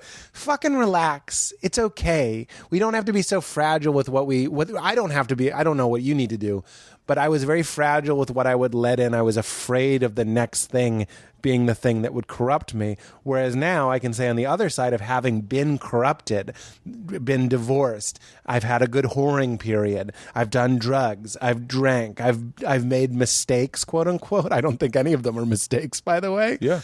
I've learned that what was the word I was using? Not being disgraced, but getting off your high horse is where the real juice is. It's in the mud. It's in the dirt. It's in the mess. Flowers grow out of dirt. You understand? So I used to think I was a flower and I needed to stay away from the dirt to keep my orchid leaves as pretty as possible. And now I'm like, the closer I feel to any sort of awakening is sledging through the slop, baby. The fun of being a flower is the wind blowing you back and forth. Yeah. And getting close to the dirt and being like, what the fuck? Exactly, Oh, yeah. shit. It's really... I want a Bert flower. It's going to be a lily. Just has a lily with a beard. Do you have someone playing Patrice in your sitcom? Is it a sitcom? You just reminded me of my father. He always goes, Peter, how's the sitcom going? Well, and then you can't be like, well, Dad, it's kind of like Girls. You know, it's kind of like it's a comedy, but it's real, and it's not like everybody. I keep my parents so far away from this show. Really? Like, they have not seen the pilot. I'd like to keep it that they don't even know that I could show them the pilot. How did you shut down the part of you that knew they'd end up like the way I understand the part of you that knew they'd end up hearing you at some point and going, fuck, I am growing, I am changing, I am not the child that they raised. What will people think? That is the most toxic thing I know. Because you're not a bad person at all. However, no, but I'm being honest. No, you know what? Here's my problem with you. Sometimes I feel like I'm being honest, but then I feel like sometimes like I feel like I'm being too honest. But I think it's because I listen to you and I know who you are that I go like I like. But the truth is, like, you came from a place where sometimes open thought and the way you're living your life right now yeah. is not the best the option in life. Like, you grew up with this faith-based value system, and you are a out of the box thinker, hardcore. You really are. Thanks, buddy. And but like, how do you shut that off? Like, that is, to me, it's one of the dark nights of the soul. I'm not saying I actually literally had a dark night of the soul, but you hold in one hand who you were, and you hold in the other hand who you are becoming. And at a certain point, you need to let go of what will people think, even when it comes to your parents. And this is what I think really growing up is. And that can happen when you're 50. That's what American Beauty is about. It's about a guy who goes, I'm done caring what you think. And, and actually, now that I think about it, his wife is cheating on him, and that's what makes him snap, and that's what makes him live the life that he wants to live. He smokes dope, he lifts weights, he works at a burger place. We love these stories because they're stories about people making that transition, where you go, I am so grateful for the foundation that my parents gave me, and I do try and honor them in some sort of way. But at a certain point, I was like, that game, and it really is a game, of pleasing mommy and daddy and playing the role of the golden boy son, literally playing a role, choosing some thoughts over others, choosing some behaviors over others. I needed to get divorced in order to break some of those things. But now, therapists would call this boundaries. You have boundaries. My mom says, talks about this show that we're making or the talk show. And I would just say 3 words. It's not for moms. There's 4 words. It's not for moms. It's not for moms. It's not for moms. I didn't like that sketch you did where really smart. You're wearing a bondage costume. And we did that. I was wearing like a see-through mesh shirt and like a one of those masks, like a leather mask with a zipper mouth. Yeah. I was like, yeah, we didn't make it for you. Yeah. You know what I mean? And that's okay. I love being your boy, and I will come and be your boy. But I'm also out in the woods fucking cutting up dragons and shit, doing the work, figuring out who it is that I am. Yeah. I was your son. I still am your son, but I was playing that part. And then, this is all Joseph Campbell stuff. It's like, can we say a hearty yes to our adventure? That's the question. You're being called out of the village. You're in the village. There's mom. I make this analogy all the time. There's dad. There's your family. There's the kids you went to school with. And it's chicken night. And you say, I want to go into the woods. And they go, but it's chicken night. You know what I'm saying? Mm-hmm. And then you go out in the woods and it's hard. It is. I talk about every Tuesday. I wake up usually in the middle of the night with a little bit of a panic. What did I say? Are people going to stop loving me because the podcast comes out on Wednesday? Oh, okay. So there's fear involved. So there you are in the woods and you're eating twigs and shit. And you remember, it's chicken night. And you miss the comfort of the village. People staying in the village aren't stupid, but people that leave aren't stupid either. Yeah. But there is a price that you pay. But it's so much better. It's so much better to open as many windows as you can inside of yourself. Every door is unlocked. At least, there's some areas that I'm kind of like, I don't want to talk about that to the public. But if Valerie wants to talk about it, or a dear friend of mine would like to talk about this strange thing, it's open. And light is in there, and air is flowing in there. And that's not just the job of the artist. That's the job of everybody. I think it was Hemingway said there's nothing great in feeling superior to your fellow man. What's truly noble is being superior to your former self. And I think that's the shit. I don't know why I accrued this out of that, but I had to say my favorite part of your talk show was your cold opens. Oh, thanks, man. They were so well done. Thanks. So well done. They really were. So back to the TV show, which is, I'm assuming, single camera. It is single cam, and my parents will probably be challenged by it. Can I tell you the other technique around it? Is you just have to get. I'm very fortunate to have parents that didn't watch things, so it was liberating. They wouldn't like maybe my dad would stay up to watch if I was on Conan or something. Yeah. But at a certain point after I had done it once, they stopped, and that's fine. Yeah. So it became this kind of mutual liberating experience. I have friends whose parents have Google alerts and stuff. I'm glad that I don't have any of that. I feel fortunate. But when it comes to the HBO show, they are going to watch that. And it's interesting. The show is going to have what we're talking about. It is. At least this is what I'm intending. It's going to show what's it like for a kid who believed he was this to get thrown into that. And that's what any good story is for me. Yeah. It's not just like a conflict-free show. It's me when you're outside of all of these kind of cradles. Let's look at what I was agreeing with before. I am my mother's son. I am Petey Sweetie. You understand? I'm the golden boy, and I do this, and I do this, and I don't do this, and I don't do this. Add on to that, I am married. I am husband. I am married to this woman. Therefore, I don't fuck other people. Certainly not. I don't do drugs. That's just not what good Christians do. I used to think, I used to feel really bad if I had 4 drinks. Really? Yeah, I remember one night I finished a bottle of wine, which is roughly 4 glasses, and I was like, oh my God, I'm a monster. And now I'm like, I'll finish a bottle of wine and it'll be 3:00 and I'll be like, oh boy, lunch got away from me. But so the show is going to have some of that. I'm very interested in guys like Big J, in guys like Attell, in guys like Todd Barry, guys like Jim Norton.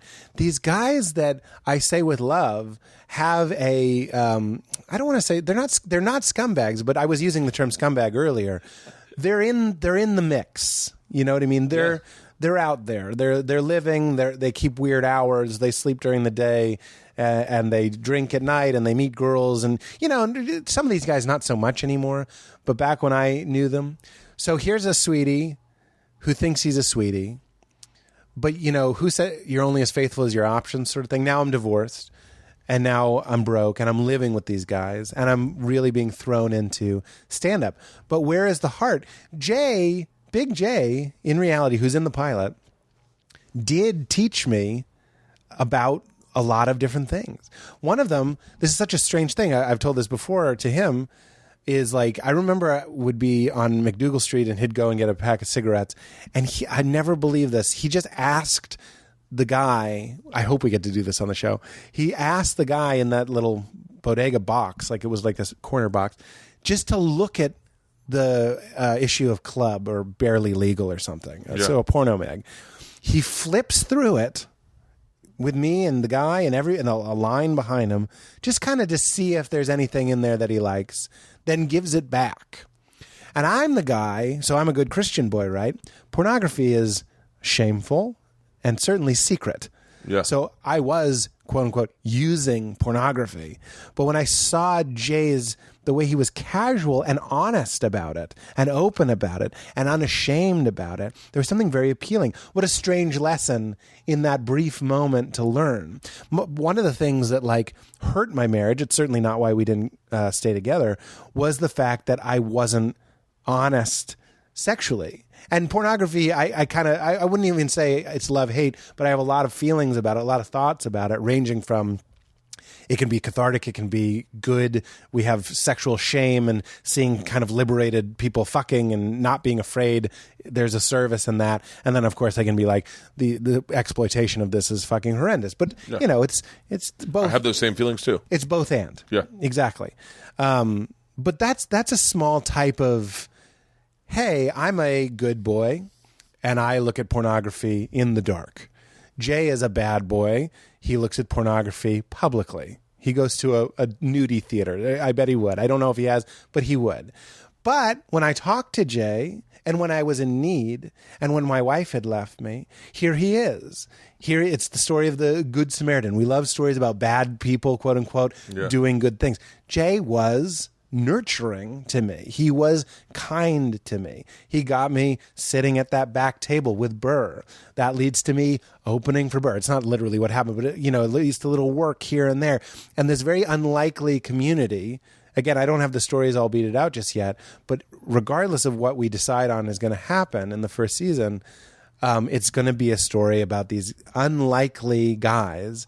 Guys, for lack of a better example, might see prostitutes or might start drinking and not stop until the morning, who have light in them, who have goodness in them, who have more honesty and light and goodness than some of the people that are claiming to have honesty and light and goodness, because who trusts those fucking idiots? The amount of honesty that happened when you meet stand-ups, the amount of honesty, the amount of non-bullshit that goes on, of them just going, no, this is like, what? Why are you fucking lying for? Yeah. Be who you're going to be. That's right. You'll never meet a group that's more, well, for the most part, that's more interested in who they really are. You know? At that time, too. And speaking truth. You caught, I think you caught this industry at the right time for your soul, where it was honest. I think it's changed. I think now it is a propaganda narcissism machine where people have these, like, look at this. It's a fucking podcast. Like, do I think I'm Larry King? No, but I do it. And like, look at our fucking Twitter profiles. Hey, sold out shows at the fucking Ice House. Like, what? Like, but when we were doing it then, and I say we, but I was in LA at the time, but like, it was very real. It was like when, and I only can assume when you were there, but there was barely MySpace. I don't think it was even out yet. Yeah, there was MySpace. Was there really MySpace? In 2001, yeah. Fuck, man. I'm okay, but still. I'm sorry, 2000. Yeah, no, 2000. But it showed up around, I remember joining in like 2003. I remember, I could probably ballpark it. Yeah, 2003. That makes sense. Because I resisted. I used to think it was stupid. It's like, why would I want to do that? But that was the thing, is all us comics were cynics. And especially if you were hanging out at the Cellar or the Boston Comedy Club, you were hanging out with very real motherfuckers who were just in the moment, in the now, in the set, in the, hey, are you doing Caroline's? Can I get a ride up to Caroline's so I can get back down to the Village by 11? It was a very now, I don't know if that place will ever, I don't know if that time will ever exist. I understand. You know what's weird, though, is as much as I enjoy everything you're saying and resisting MySpace and stuff, there was also, I started seeing guys like Aziz, and I saw guys like Mulaney and Kroll, and really what helped me understand the alt scene, quote unquote, the room scene, as opposed to the clubs, it's a little joke I have with myself. All the club guys have names like, let's say there's a guy that works the clubs whose name is Bob Momo. Okay. Yeah. So if Bob Momo were in the alt scene, his Twitter handle would be Bob Momo, because he would have found out about Twitter when it was still kind of coming up. All those kind of older cats have names like Bob Momo Comedy. Do you understand? And their websites are bobmomocomedy.com, which is fine. That is such a brilliant insight. Isn't that funny? So it wasn't Robert really... Kelly Live. Robert Kelly Live. I'm not even teasing. It's just like that. Those were guys that wanted to do the set, and there's a purity to that, and I love that. But then I started seeing guys like Aziz. Aziz had a lot to do with me changing gears. Birbiglia, Dimitri, these guys, what are they doing? Yeah. What are they doing? They're playing theaters. Yeah. They're crushing it. They're going out and they're not just hacking. I don't mean being hacks. I mean grinding it away at the comic strip. They're doing something. They have things that are working the road even when they're sitting here having a falafel with me. They're out there touring even when they're sleeping. Yeah. It's because they had a technological know-how. So right at the point where I was starting to get decently funny, it also happened to be the time when YouTube was really blowing up. I started seeing these real trendsetters like Aziz putting up sketch videos. And I was like, I always wanted to do sketch videos, but like a lot of people in this business was waiting for someone to ask me to be in their sketch video. Yeah. And I was like, fuck that. So I started writing because Aziz said fuck that first. I was just copying him. So then I started writing sketches. Then I started trying to find directors. Then I finally found Oren Brimmer, who is a genius and can do everything I ever asked him to do. And next thing we know, we're making these videos, and the videos help you get out there a little bit more and build a little fan base and start making the Batman videos. Now you're making like huge viral hits and stuff. And then next thing you know, if you're out for a writing job, which I was, you send the videos ahead of time. You want to see what his writing is? This is it, and that's him. He's in the video, and he wrote that sketch. So you have this writing, you have a living writing example as opposed to just another stack of 35 pages with those gold button things, like keeping it together. So in a weird way, you were an outlier. Well, I like that book, and I do see Malcolm Gladwell's understanding of time and place, and like when. That's why I said when I started getting decently funny was also when these technologies started to become much more commonplace. I was 4 years ahead of you. Yeah. And there was no fucking, everyone was still shooting on film. There was no opportunity to just create something, and no one was young making stuff. I started literally with Dimitri the day Dimitri started. Wow. And we started together, hit the clubs together, fucking really good friends, went to his wedding, was there when he got divorced, but Dimitri was the thing I learned from Dimitri, and to this day, we don't talk only because they're very different lives. Right. It's not that you don't talk. Don't talk. If we saw each other, we'd catch up. But he was extremely pivotal and inspirational in Jeremy Pivotal, in the fact that I was like the way he worked. He just got up every morning, 10 ideas for a board game, 10 ideas for a joke. 10 he also had that thing where he was like, I do everything for an hour. Yeah. So he's like, if you're writing jokes, you have to do it for an hour. And if you go into the second hour, you have to finish the hour. You have to go another hour. You can't go an hour and 10 minutes. You have to go an hour. You have to go 2 hours. It has to be on the hour. But I was different than, say, him and Aziz, who are that brain of like, I was like, no. You're an X Factor guy. You're a charisma guy. So am I. Yeah. Faces and noises. I'm not putting us down. I love faces and noises. I would jingle keys for the audience if I thought it would do it for them. And But we're there for the comedy all day long. Yeah. I'm there for the comedy all day long. When I said to you at the beginning, like, your comedy brain is on, that means we're firing. I call it firing hot. We're like, I've stopped production for a period of time so I could do my hour. Yeah. And so I'm just doing stand-up. And I'm firing fucking hot. If you put me on stage, I am in that area, which when you're making television, when you're making your TV show, you were making your TV show, and you're busied by so many other. I wasn't going up at night. You can't. You literally can't. Because you're busied by like just simple like wardrobe decisions or hey, can you get? We want to get Bill on the show. Can you reach out to him? He's not responding, and then like all these fucking things that are in your head. And I believe like right now you're in. I feel like you must be going into production mode. We're about to, yeah, for sure. I'm trying to see if I can take my special before we're shooting, though, because like I said, I would do that. It would just take 3 weekends in a row of doing Friday, Saturday shows, and then I could tape it. Here's what I want to say, though.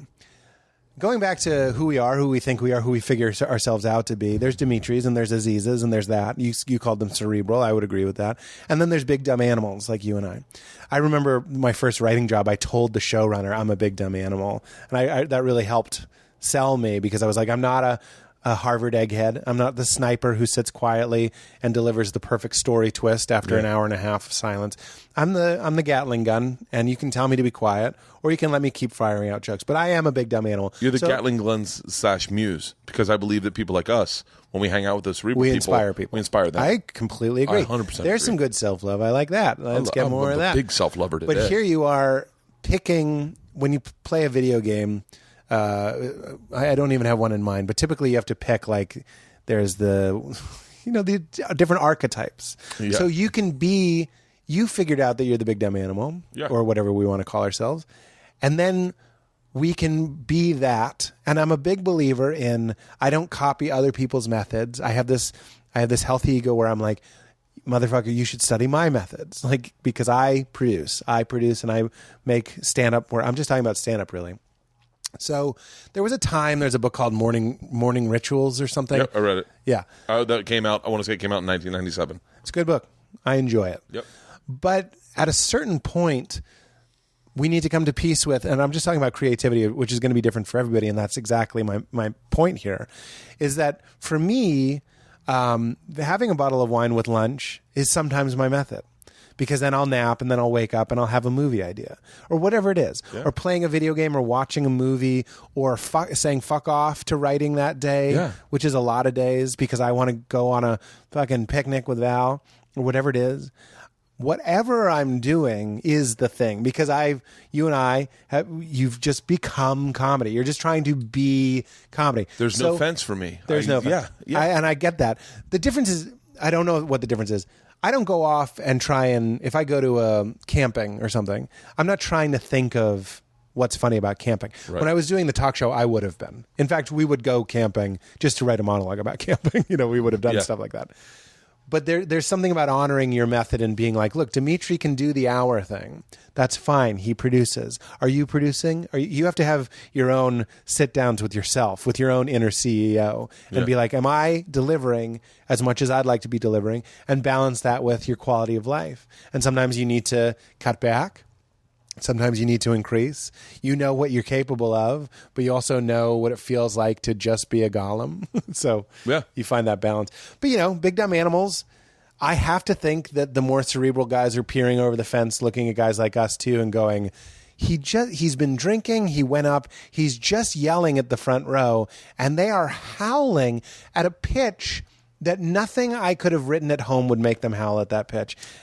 And that's why it's fucking, man. There's a lot of different ways to fuck. Gary Goldman said one time, because presentations we have an interesting way to present stuff as a big dumb animal. However, I will say we have golden hearts where we don't. I'm not up there like. That's right. This is what's wrong with gay people.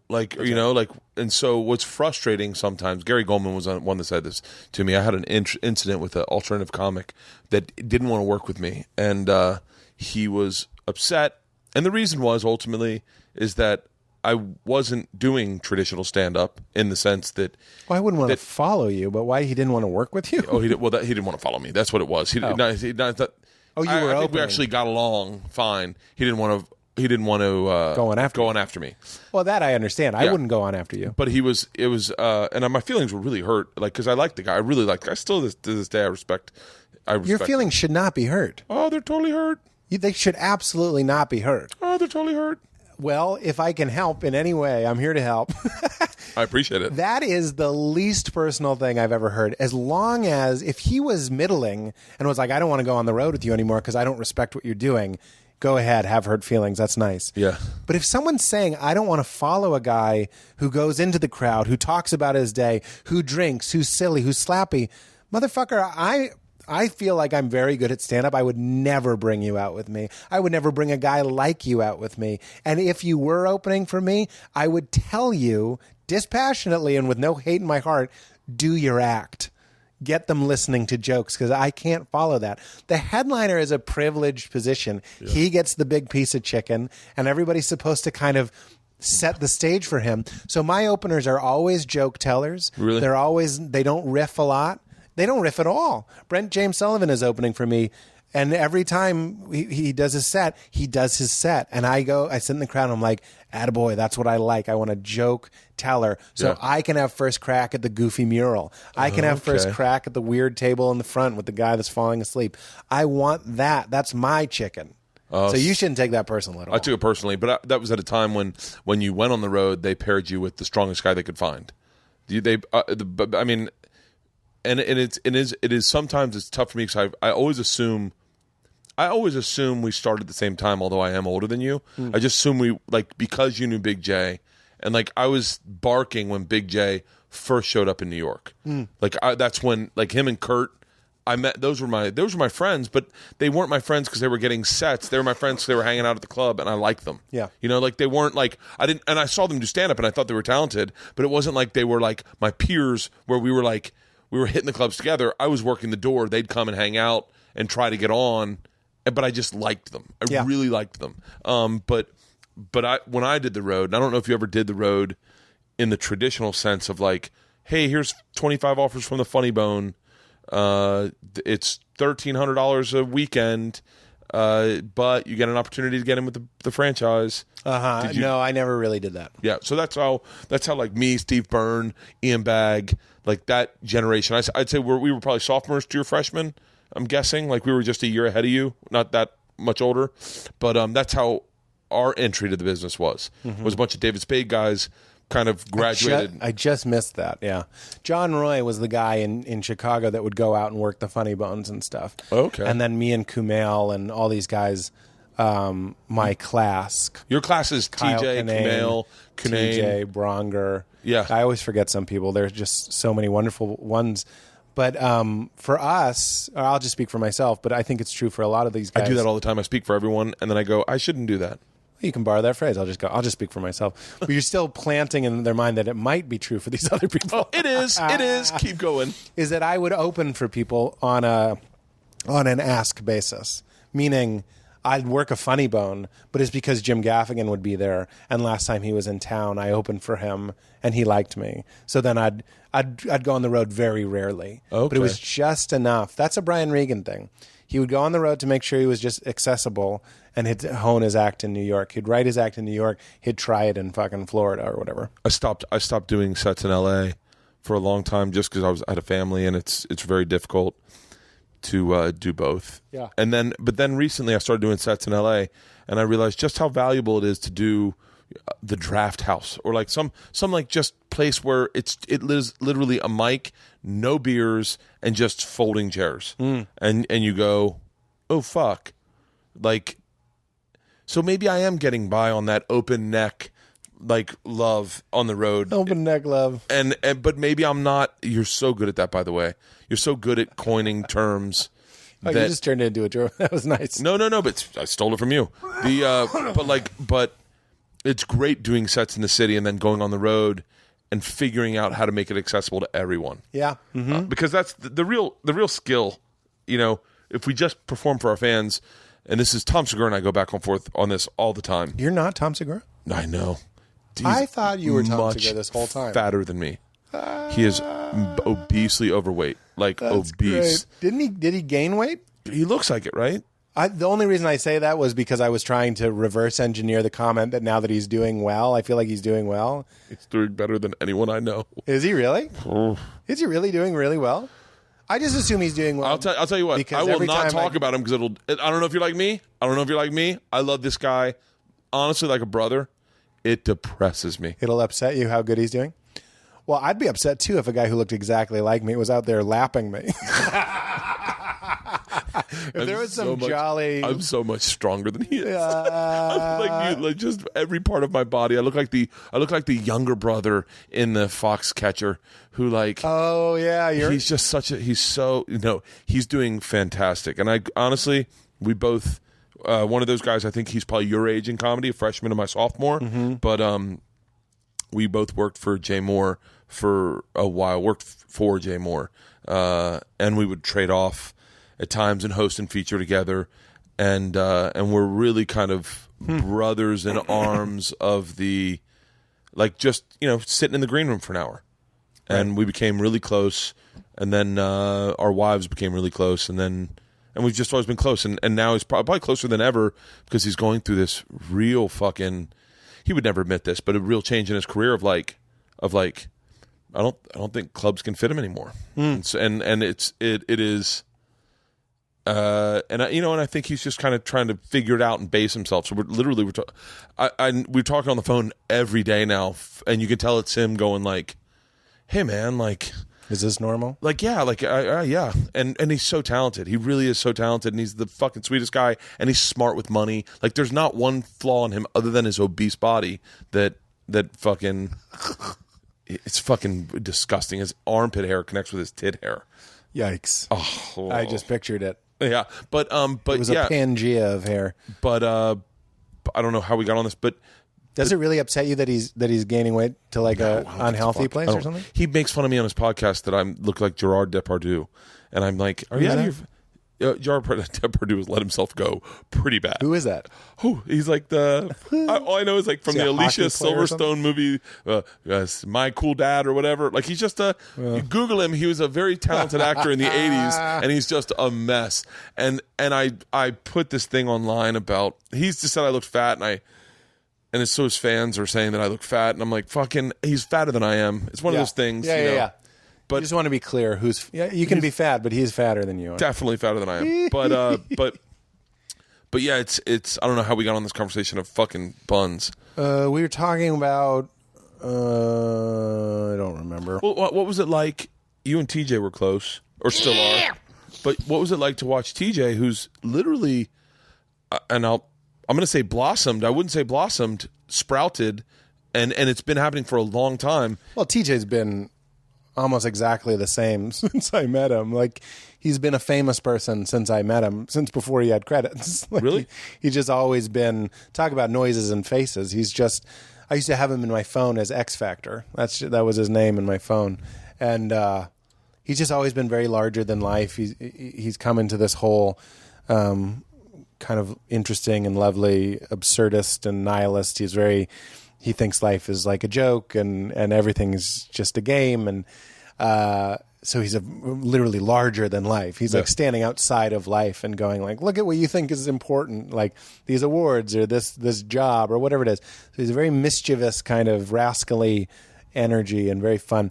TJ's a sweet, sweet, dear friend. His and I relationship is kind of like you're saying, those people, those touchstones that you call. I remember calling him at different points in my career. Should I do this or should I do that? And he was always, for somebody that kind of seems and sometimes gets accused of being a little bit, I don't know if it's sociopathic or seem like he's all about himself. I've never met anyone more empathetic or will remember your plight. Like, you did my podcast all those years ago or a couple of years ago. He would remember. He would ask follow-ups about what you were worried about then. And TJ takes on other people's excitement and other people's pain way better than anybody I know. Better than me, for sure. Like, he's just good at that. What is that like? What does that feel like? And he feels it as well. So he's kind of doing an interesting dance. On one hand, he sees everything as a joke, and on the other hand, he's just completely all in. I'll give you an example. When I told him the idea for my show, the Crashing, the show we're doing at HBO, he was so encouraging and so excited about it and so certain that it was the right idea that he started pitching it to networks when he was in pitches for himself. So he'd pitch his show and then say, and just so you know, and he'd just pitch it in like a couple sentences, like, Pete Holmes is going out, you have to meet with this guy, the idea, and then blah, blah, blah, he'd say the idea. And so he was just kind of, I don't know if that had anything to do with it getting picked up or not. I'm guessing it didn't, but it was just this positivity and this shared enthusiasm. He's a better friend than I am to him. Like, he's good at staying on top of what you're doing. But it's interesting. He's a type of energy that, like, there's just certain friends that you want to see at certain times, certain feelings. And TJ is a friend that I even though I only talk to him maybe once a month, I still feel very, very close to him because he is such a tornado, such a huge person. And even though I'm working on it, I have not given up on this. I startle easily sometimes. That doesn't seem like who I am, but there's parts of me that I'm just like, I don't want any trouble. You know what I mean? Like, really? I don't want to, we shouldn't go to that because it's loud and what are we going to, people are drunk driving tonight. I don't know, blah, blah. So like I have that, and TJ is like, yeah, just like fearless and in it. Really, really, really fearless. Yeah. A very without fear person. And that can be too much for the scared part of me to handle. So I don't necessarily call him every weekend to see what he's up to. Yeah. But when I see him, we always pick right up where we left off. And I think we have a very loving and true and evolving relationship. Like, it's interesting to see the further into Eastern mysticism or whatever it is I'm interested in, how we end up meeting somewhere. He's in this like Nietzschean existential kind of meaningless vibe, and then I'll meet him with some sort of Buddhist appreciation, worshiping of the void. And like I said to him recently, I was like, TJ, you believe in God, your God is the void. Like, that's fine. The no God is still what I would consider a God, because it's this object of your interest and your attention and your affection. So it's still what I kind of consider a non-traditional deity, is the great endless nothing, so it's interesting to see how Buddhism will meet TJ, or his deep Nietzschean anti-established religion thing will deeply resonate with me. So I'm like, this is weird. I've always been like, oh, it's like I'm Batman and you're the Joker, and we hang out and fucking smoke weed and get drunk, and I mean, he's just a great cage rattler and a very wonderful presence. You guys never, I felt this outside perspective, but I never felt that you, Kumail, yep, Kyle, TJ, I felt like you guys showed up to LA with very open hearts. And I would say I've had both Kyle and Kumail on the podcast, and I only have had, and I know TJ obviously just through the business, but we had a run-in. Me and Ari had a run-in with TJ. I think you talked about it on your podcast one time about where TJ was tweeting about Dane, and then Ari and I went on the Ice House Chronicles and kind of was like, "Hey, you're not supposed to do that.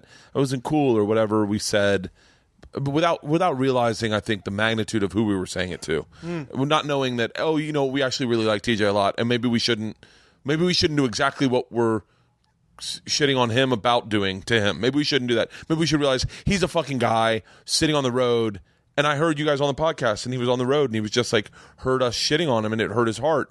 And I was like, and I remember calling Ari being like, that's not what I meant to do at all. And he was like, oh, just call TJ, he's a cool guy. And I was like, and I think I called him, and I was literally standing right outside this thing. When I talk on the phone with people, sometimes I'll pace, just pace on the pavers, the outside pavers. And I remember talking to TJ, and he was just like, it was a moment where I went, oh, this guy is just like me. There's no hatred. There's no fucking, he's not what those tweets were. He's just a really heartfelt guy who was like, yeah, man, he was like, I liked you. I'm so, like, it bummed me out when I heard you saying those negative things. And I was like, I didn't mean to say those. Like, I don't know. And he was like, why? Like, it was, and I really kind of walked away from that. And I was like, I'm glad I had that conversation with him, because if you put up those barriers where you're like, we start going, fuck that guy, as opposed to like, Ari is a very sweet man. And when Ari's like, no, you need to call him and tell him you feel that way because he's the greatest guy, Bert. And I was like, I know, but I don't want him to hate me. When you put up those barriers in this business, you're really just shutting yourself in. Yeah. You're not allowing yourself to find really cool people, like Kumail. Kumail and I are probably polar opposite kind of dudes, but we hung out in the Mancave, and I was fucking fascinated by that guy. Yeah. And now in a weird way, every time it's the greatest thing about my podcast, for me, not for anyone else, is that I get to hang out with people I like, and I get to meet people I don't know all that well, so that when I see them the next time, we can just pick up and start chatting. I give people that advice all the time. I'm like, find an excuse for sitting down with somebody that you love for an hour. And even if it wasn't recorded or something, if you were just like, I'm just doing this weird thing where once a month I ask someone I admire to have coffee with me for 1 hour. Yeah. Would that be something you're interested in? Like, just find It's what Chris an Rock excuse. did before his special. He started going these Sunday morning evenings at Cornell Wallace. Is it Cornell Wallace? Is that the black dude with the afro with the scarf on? Oh, yeah. Cornell, he invited him. I can't say this is certain, but I'm just telling you what I think I know. He invited Chris Rock to these Sunday evening conversations that he'd have with friends. And he said, come hang out. And Chris Rock just hung out with the most brilliant people on the planet. And I think that's what Joe's doing with his podcast, is he's just hanging out with the fucking smartest guys on the planet. Yeah. And he's accruing all. When you watch Joe do stand-up right now, it is destructive in fucking 9 ways from Sunday. They do this thing. You would be amazing at it. It's Jeremiah Watkins does a new, brand new stand-up show. So like no material, the crowd throws out things. It's like set list, but it's more interactive. And we did it the other night, and I watched Joe annihilate a room with brand new stuff. Just brand new stuff. Just all over the map, because he's hung out with fucking scientists. It's what you're doing with your podcast. When your show got canceled, did you say to yourself, because I feel like you might have, but I don't know if I'm putting those words in your mouth. Did you say to yourself, I got here because of my podcast. Because it seemed like the second your show was canceled, your podcast took off. Like, it seemed like you were doing a podcast, and it was great. It was very entertaining. But the second your show disappeared, I started like going, motherfucker, man, this podcast is next level. You were in the top 10 podcasts every week.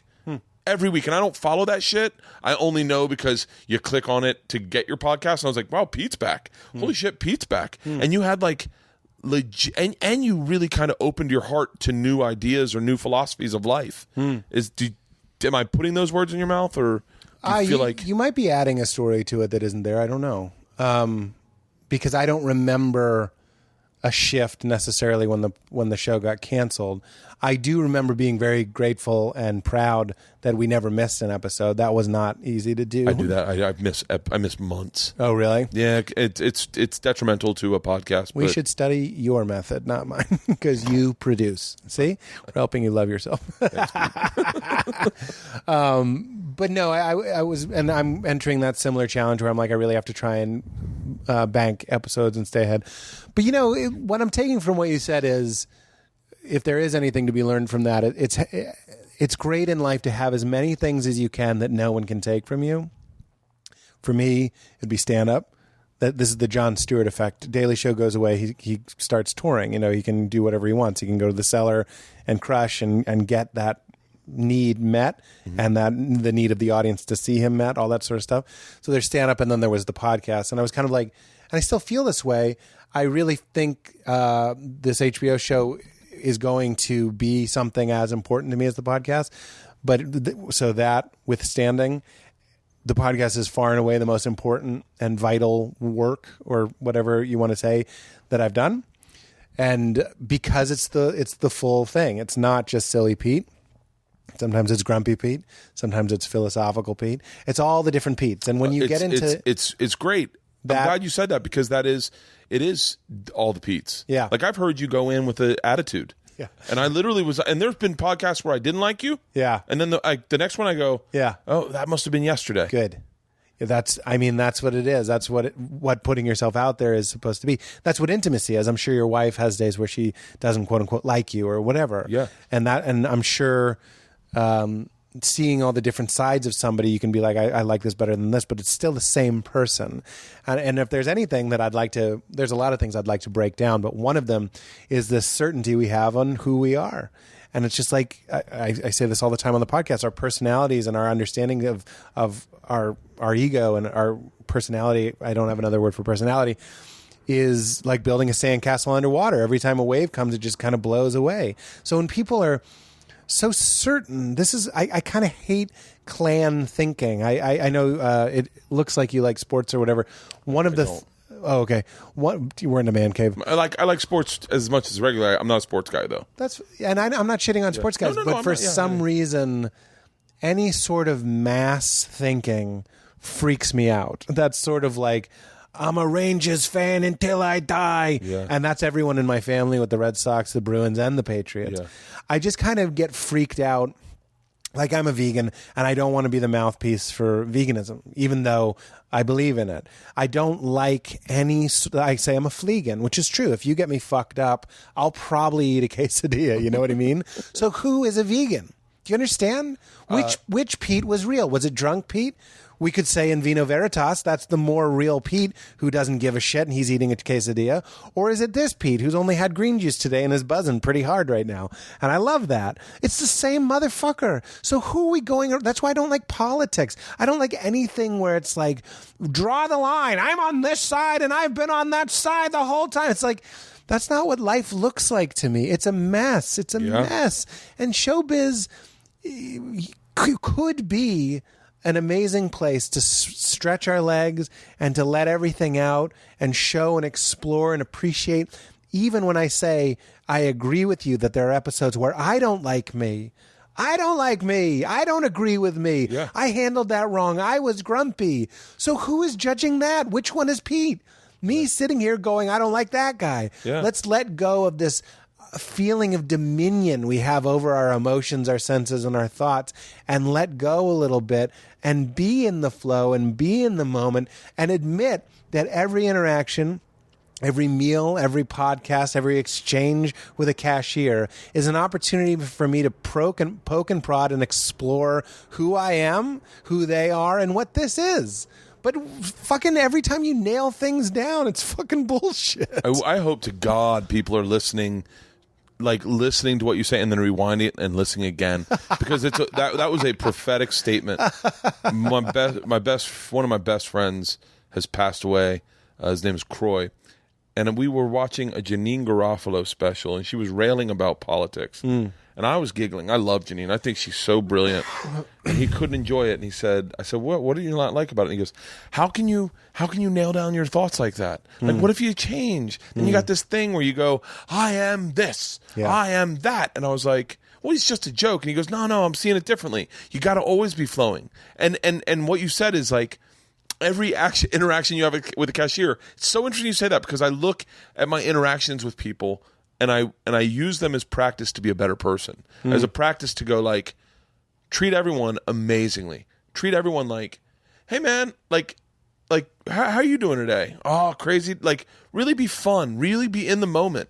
And when you are shitty, I look back and I don't go like, well, that guy deserved it. I go, oh man, I was being shitty that day. That's right. Like, and that's okay too. Yeah, and that's okay too.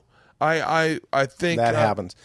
Liz Gilbert, the Eat, Pray, Love author, she did my podcast, and we recorded at 6:00, and I always record in the morning. And it was just a big exploration of like, sorry, you got 6:00, Pete. Like we were talking about meditation and clearing your mind, and this guy, Do you meditate? Yeah, I do, and this I say with reluctance. I do, but again, I don't want to be the mouthpiece for meditation. But this Irish guy was at the ashram, this temple in India, with Liz, and he was very excited to take what he learned back to his father in Ireland. Yeah. So he goes back to his father, and the dad is smoking his pipe, looking at the fire, and the kid is like, Dad, I got to tell you about meditation. I really want to teach you what I've learned. And he goes, why, son? Right? She did the voice. And he goes, well, it calms your mind. And the dad goes, I've already got a calm mind. Okay. Noon Pete thinks that's a touching story. Okay. That's great. The dad was already living the practice. 6:00, Pete, you can go back and listen to this. My response was, get the fuck out of my face. I said jokingly, but meaning it. I said, get the fuck out of my face. I know stubborn. I come from stubborn, ignorant, sorry, but some of my family was Irish people. Do you understand? Yeah. And if you want to tell me that some guy, because he sits quietly in a chair smoking a pipe, staring at a fire, is as calm as the discipline and the work you actually do to rein in your mind and get it to stop thinking, which is what meditation is really about. Yeah. 6:00, Pete doesn't buy that shit for a nickel. Do you understand? Yeah. So which one, if we had recorded that podcast at 11 a.m., I'm tearing up and I'm like, that's gorgeous. Some people don't need it. And I do believe that.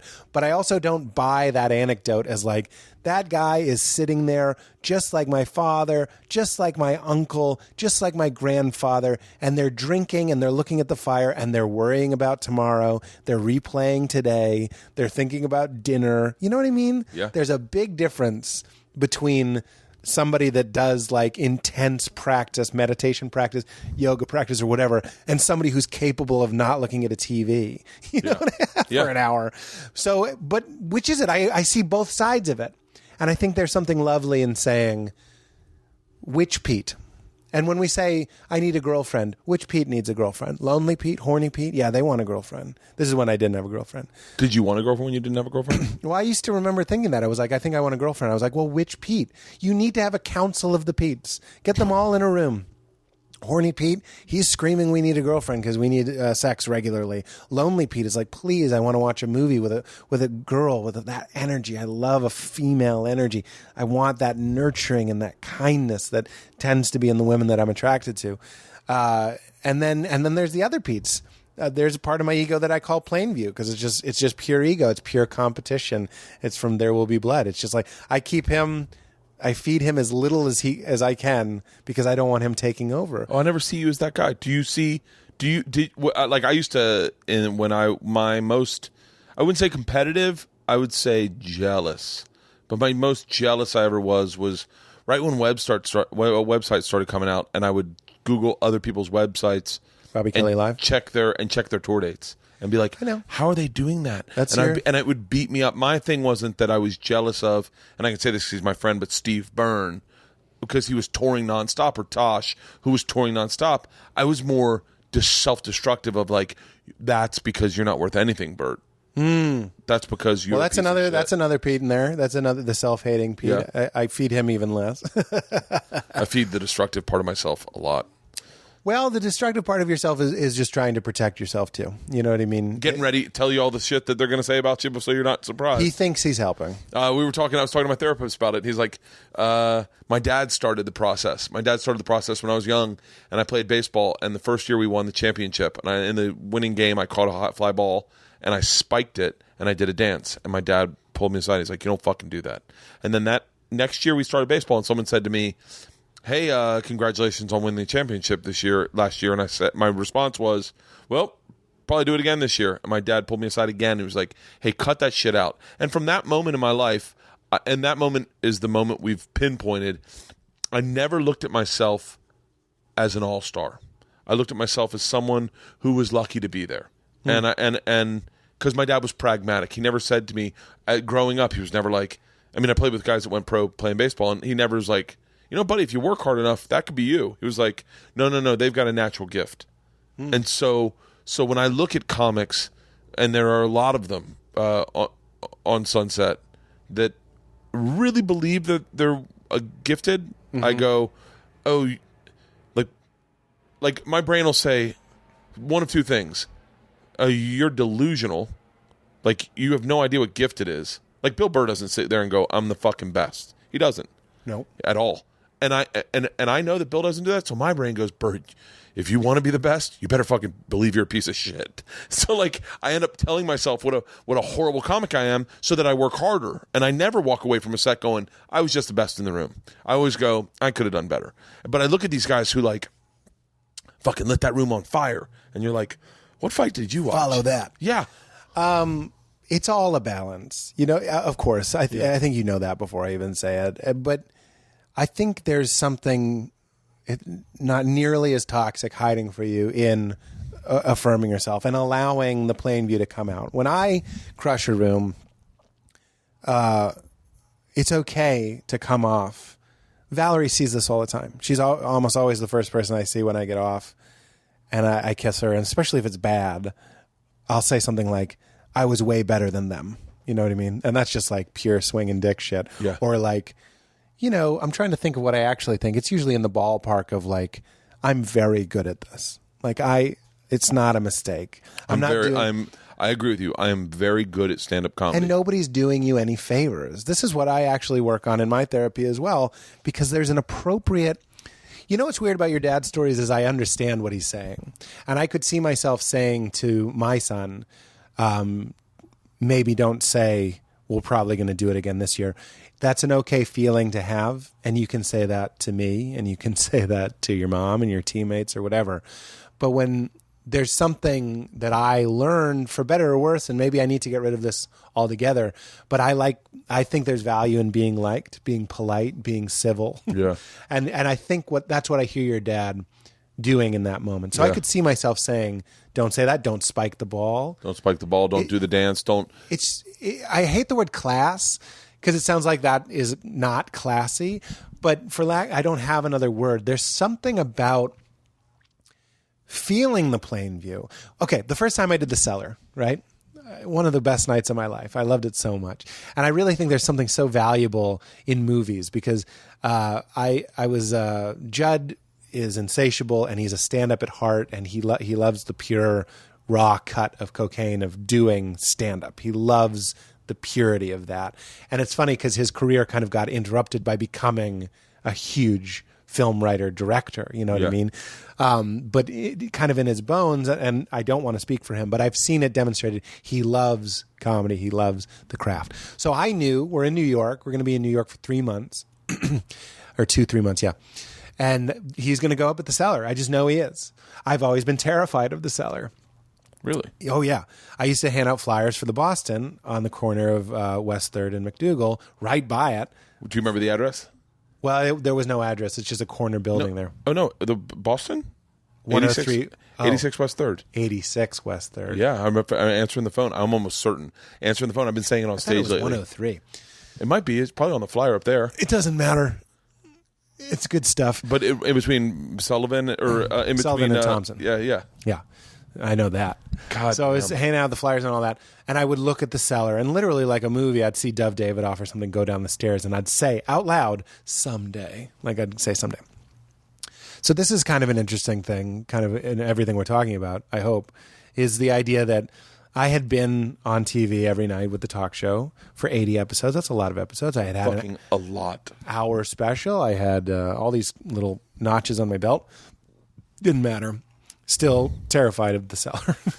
Yeah. The guy's there. I don't want to follow Chris Rock. I don't want to this, that, the other. I don't want to get bumped by Seinfeld. There was just a lot of, looks like the sweaty comedy cave, and there's bloody bones on the ground, and the lore of Esty, and you know, how's it booked, and if she likes you, and someone's got to recommend you, and are you passed to the Cellar? That's huge, and all that stuff. So I was still scared, and I knew Judd was going to want to go there, and I knew Judd would want me to come too, and I knew I would have to make a choice. Like I used to tell people, I was like, I'll go, but I'm not going to go up. That's what I would say, which is strange, right?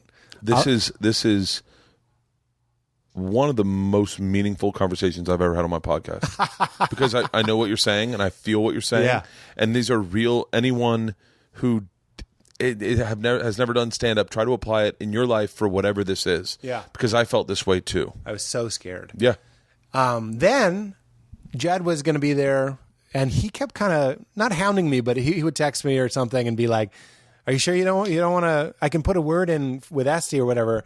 You can go up and it'd be fun. Let's just do it." Because Judd had that casualty, the appropriate kind of. I remember asking Aziz about the Cellar, and he went, "It's just jokes in front of people, man. It's just jokes in front of people." But I didn't believe him. I was like, "No, man, that's like a cathedral. I don't belong in there." There's some Bert feelings. There's some self-hating Pete feelings. I was like, "You don't belong in there. They're going to know you're a fraud. You can't deliver. It's going to be horrible." And it's this tiny little boxing gym rooms, tiny, and it's real rubber meet the road shit. And Attell just did 20 and crushed, and now you have to go up, right? Let's see how well your essence shines through. Let's see how funny it is when you speak from your heart on this stage, you fucking idiot. That's what I'm thinking. So then I literally watched the movie. Have you seen Man on Wire? No, it gave me anxiety. I'm afraid of heights. Yeah. So anytime I see that, my hands start sweating. I get it. Yeah. Maybe it's not for you. But I'm also thinking of the documentary. The documentary I watched, and it made my hands sweat. Well, I didn't see the Joseph Gordon-Levitt one. That one seemed to be more like playing with we're going to show you a swooping overhead shot to make you afraid. Yeah. You know? I love that documentary. And this is when I was like, no, movies and stories are important. Yeah. And this is so silly, but you understand how daunting The Cellar seemed to me. And then I watched Man on Wire for no reason. It was in my queue or something, and I asked Valerie if she had ever seen it. She hadn't seen it, so we watched it. And literally, that's a story about a guy who wanted to walk on a tightrope between the two towers, obviously when they were still there. So it's an unbelievable story, and he does it. So after that movie, I'm literally so inspired by the idea of a guy facing his fear, risking his life for his art. And I was like, what the fuck is my problem? I can't go up in a tiny room and do stand-up? Yeah. Of course I can. So I called Judd or texted him. I was like, let's do it. Let's do it Wednesday. Went up. Now, I'm going to stop you so people understand the gravitas of this moment. Sure. Me and you grew up doing stand-up around the corner from the Cellar at the place that was lesser than the Cellar. Of course. It was more the hood Cellar. Right. It was the more... It wasn't even that. It was less. I hear what you're saying, but it was just like... It was so inconsequential that they didn't care if the guys that worked the Cellar did the Boston. Yes. And if it had been anything, they wouldn't have let them do it. But because it wasn't shit... They didn't care that Bill went up and performed for 15 people to warm up for a set in front of 150. And to put that in perspective, we were the guys that worked the door. That's right. So the guys that were looking at us at that time, our egos were in question because of that. Yet we were the guys that worked the door, and this was the fucking marquee club. That's right. And you've made it. At this point, you've done 80 episodes of a TV show. Right. You have made it. This was a weird moment. I was up at the bar in the Cellar, and I saw Conan was on, which means they had Conan on every night, which means I was on the TV every night in the Cellar by the back table. Yeah. I'm like, that's insane. But then this is where we're going. Which Pete are we going to listen to? Which Pete do we think we are? This goes back to Bargatze going down the stairs. This is my going down the stairs into the Cellar story, because I think I don't belong. I think I'm less than. I think they're looking at me as a fraud. This is all just a story I'm telling myself based on nothing. And I actually had quite a bit to back up the claim that I wasn't those things, but I still didn't believe it. Yeah. Then I went up and it was just amazing. It happened to be I think it was a Wednesday. And since I've done it many, many times since then, I know that it was like a especially good Wednesday. I went up and God, that was paint on my face. Judd was like, oh, you went at them hard. Like, you did bits that I know you do when you're not fucking around. I wasn't doing the like, hey, let's just play and explore. I went out with a knife between my teeth in a Navy SEAL wetsuit and said, let's dance. Pulling back fucking hairlines, showing the throat. Yeah, that's all right, next table. That's exactly right. Oh, that's fucking great. And I got off stage, and this is what brought it up. The baseball story and all those, like, follow that, all of that, Plainview coming up. So I get off stage, and my Plainview meter, my ego, my competitive, I will crush you, my competitive, I look at your tour dates and hate you, my competitive, this guy got that and I deserve that. He's a monster. I love him. He works for me. Yeah. He's on the payroll. But he's a monster. Yeah. He's my monster, but he's a monster. But I am open about that. I have a monster in me. Everyone does, but I work with him. I negotiate with him, and I give him little things like, okay, we'll go up at the Cellar if you promise to take a back seat the other, 23 hours of the day. So anyway, I get off stage, and I've never done coke. I've never done hard drugs, really. Why do I say really? I've done mushrooms and weed. That's all I've done. Yeah. So I've gotten off stage, and I am just glowing light. But no one knows, because I'm not literally glowing light. But inside, it's the fucking 4th of July.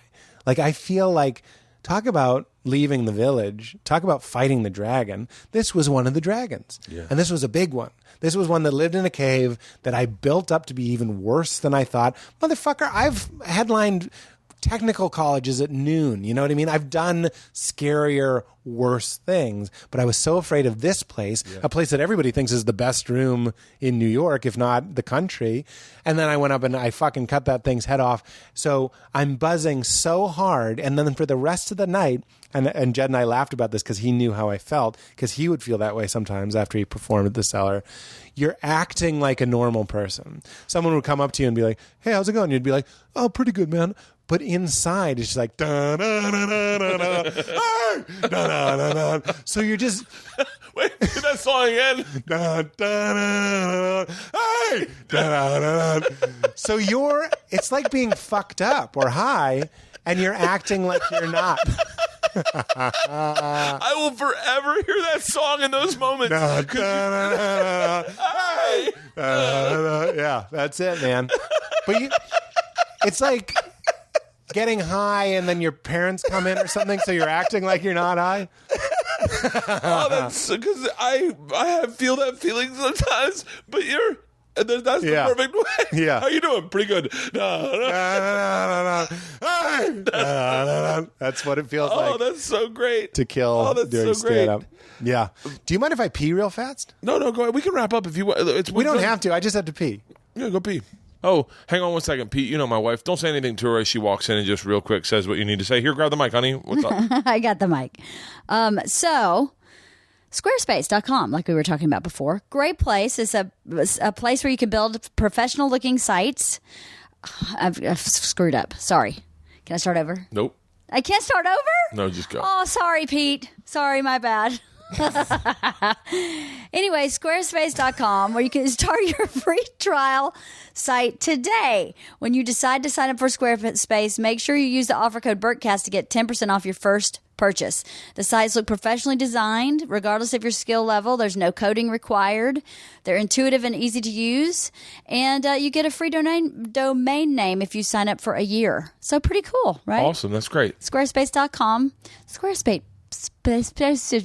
I'm terrible. I'm not talking well. Squarespace. Build it beautiful. Yeah. You monologue. I will.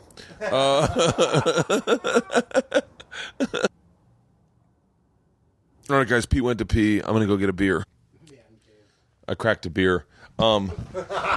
We had. I meant to tell you this at the beginning of the podcast. We went over to my friend's. It's her birthday party. I fucking dripped through a cigar. I have to tell you my and we'll wrap this up soon. No, so please. you can go. I literally could talk to you for hours. I always, it's funny how I was trying to plan the rest of the day, and I was like, let's see, we're recording at 1, so we should be done around 2, I guess, 2:30. And then she goes, is that long enough? And I go, oh, it's not my podcast. And then she goes, Pete, any podcast you do is 2 hours. Me and you are the same type of person. Yeah, I know. I love to talk and I love to listen. Yeah. I like talking more, probably. Yeah. But you ever wonder if you saw your podcast like a graph of how much you talk versus the guest? yeah, I have. Because Katie does yours, right? Yeah. I upload mine, so I get to see. I look at it, and I get to see you can see there's 2 different fields: your field and my field. And I look and I make sure that your field's more than my field, because if it's not, my fans get fucking pissed. Really? They want to hear you talk. I don't know about that. I'm certain of it. I got to tell you, I listen to Rogan. I'm not shitting on Rogan, but like I put his on, and I was like, I don't know if it's every episode, but he talks a lot. Yeah. It's not a criticism, but I think people listen to podcasts for the host, not necessarily the guest. His is huge. Yeah. He had Alex Gray on, and if you saw a chart, it would have been at least for the first hour. I didn't listen to the second hour. I thought it was great, but it was a lot of Joe. I'll tell you who talks a lot on his podcast is Bill Burr. Very good. I have to tell you my Cellar story. Yeah. Only because it is the same moment, and I feel like it's one of the reasons I think you are younger than me. I'm 43. How old are you? 36. Yeah. I always felt like How dare you? I always felt like simpatico with you, but in the sense that my first time I did the Cellar, I was in to shoot a TV show.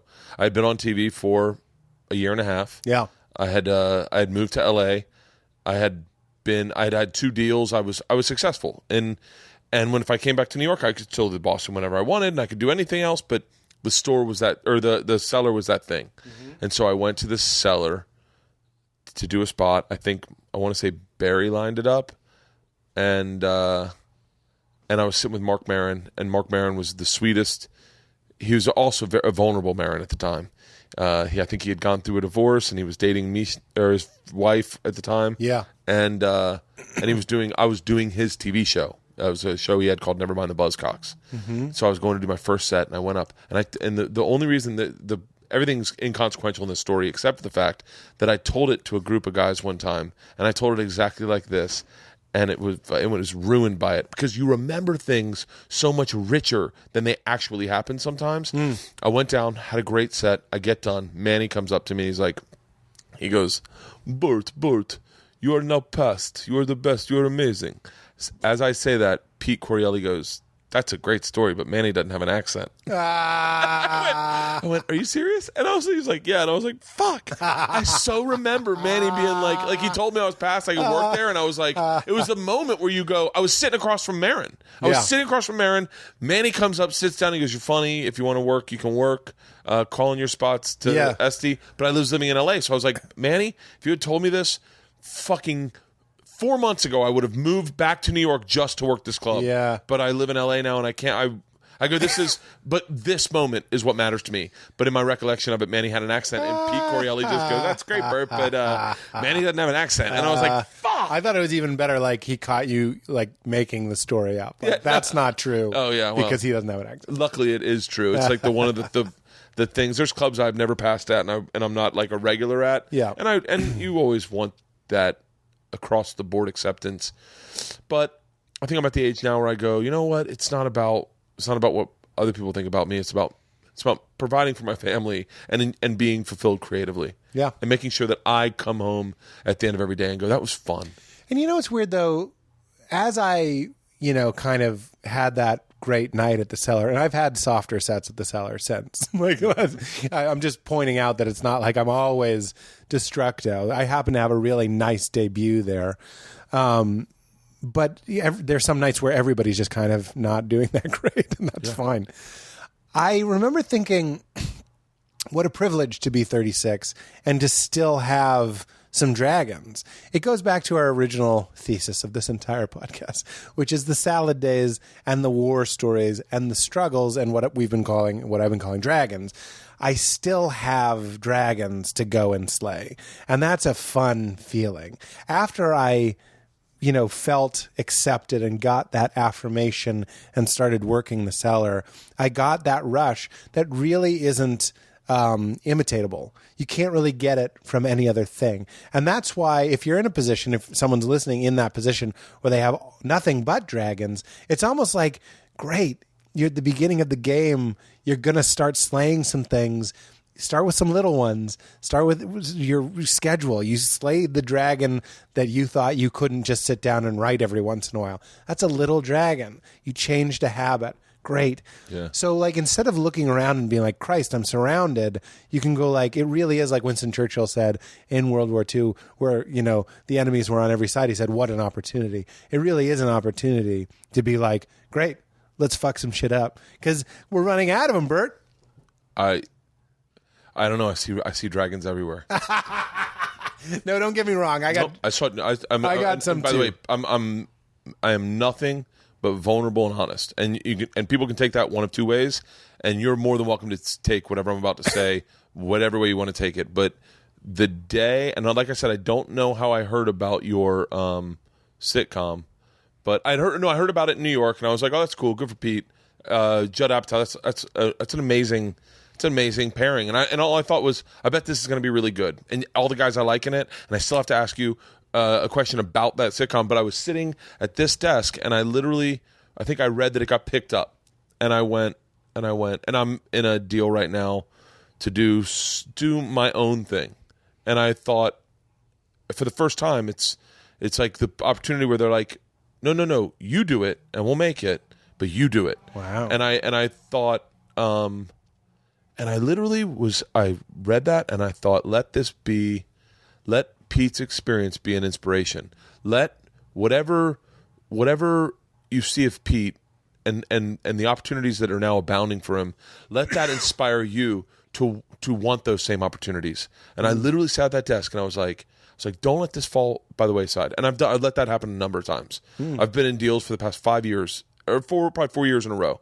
Where network deal, oh, definite pilot, no, fucking falls apart. Network deal, oh, fucking, well, we're gonna pass on the script. Network deal, and every time I've always done the same thing where I just was like, I was this guy that just sat back and let everyone make decisions for me, and I got put into an opportunity where someone was like, no, I want you. I don't want any pitch. I want you to write it, and I want you to do it, and that's how it'll be good. Just like yours. This is Pete. This is all me. This is unfiltered. This is what you get. And it's because Judd said, no. This is how good shit happens.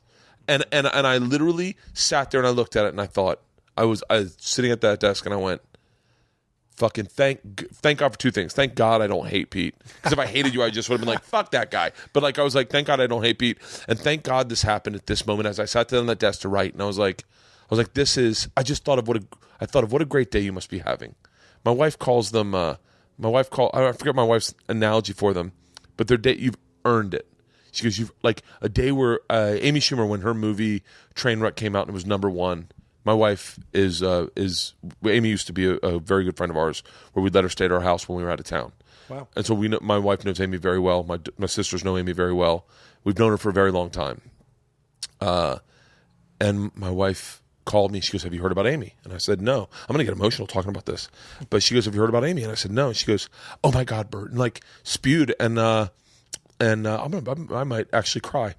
But I remember where I was driving and she's like, her movie's #1. And I got so excited for her. My wife was like, she earned it. She really earned it. She earned that. She earned this day. Yeah. And it's such a cool feeling to earn that feeling of da-na-na-na, hey! You to earn it and to say to yourself, no, that guy deserves to feel like this. They deserve that feeling. And when I remember sitting there going, God damn it, Pete earned today. I don't know if this is a joke of yours or if this is someone else's that I meshed into your act, but you had said like that you were sitting on your porch getting to have a cocktail, that you loved your porch. You had a new house or something. And I don't know if it was a mint julep or but you got to have a cocktail on your porch. I don't know where I heard you say like this. Something I'd say. And I thought to myself when I read about that, I went, oh, Pete earned whatever drink he's having today. Like to sit and slow down and watch the people walk by in front of his house. Like I go, God damn it, Pete earned that. And I thought to myself, I want to earn it. Like I want to earn that day. And dude, it's the coolest thing about this business. It's the coolest thing about this business, if you don't look at it cynically with full of hatred and jealousy, is to watch people succeed and go, oh, I'm so proud of them. Mm-hmm. Well, I love that, and that's very sweet.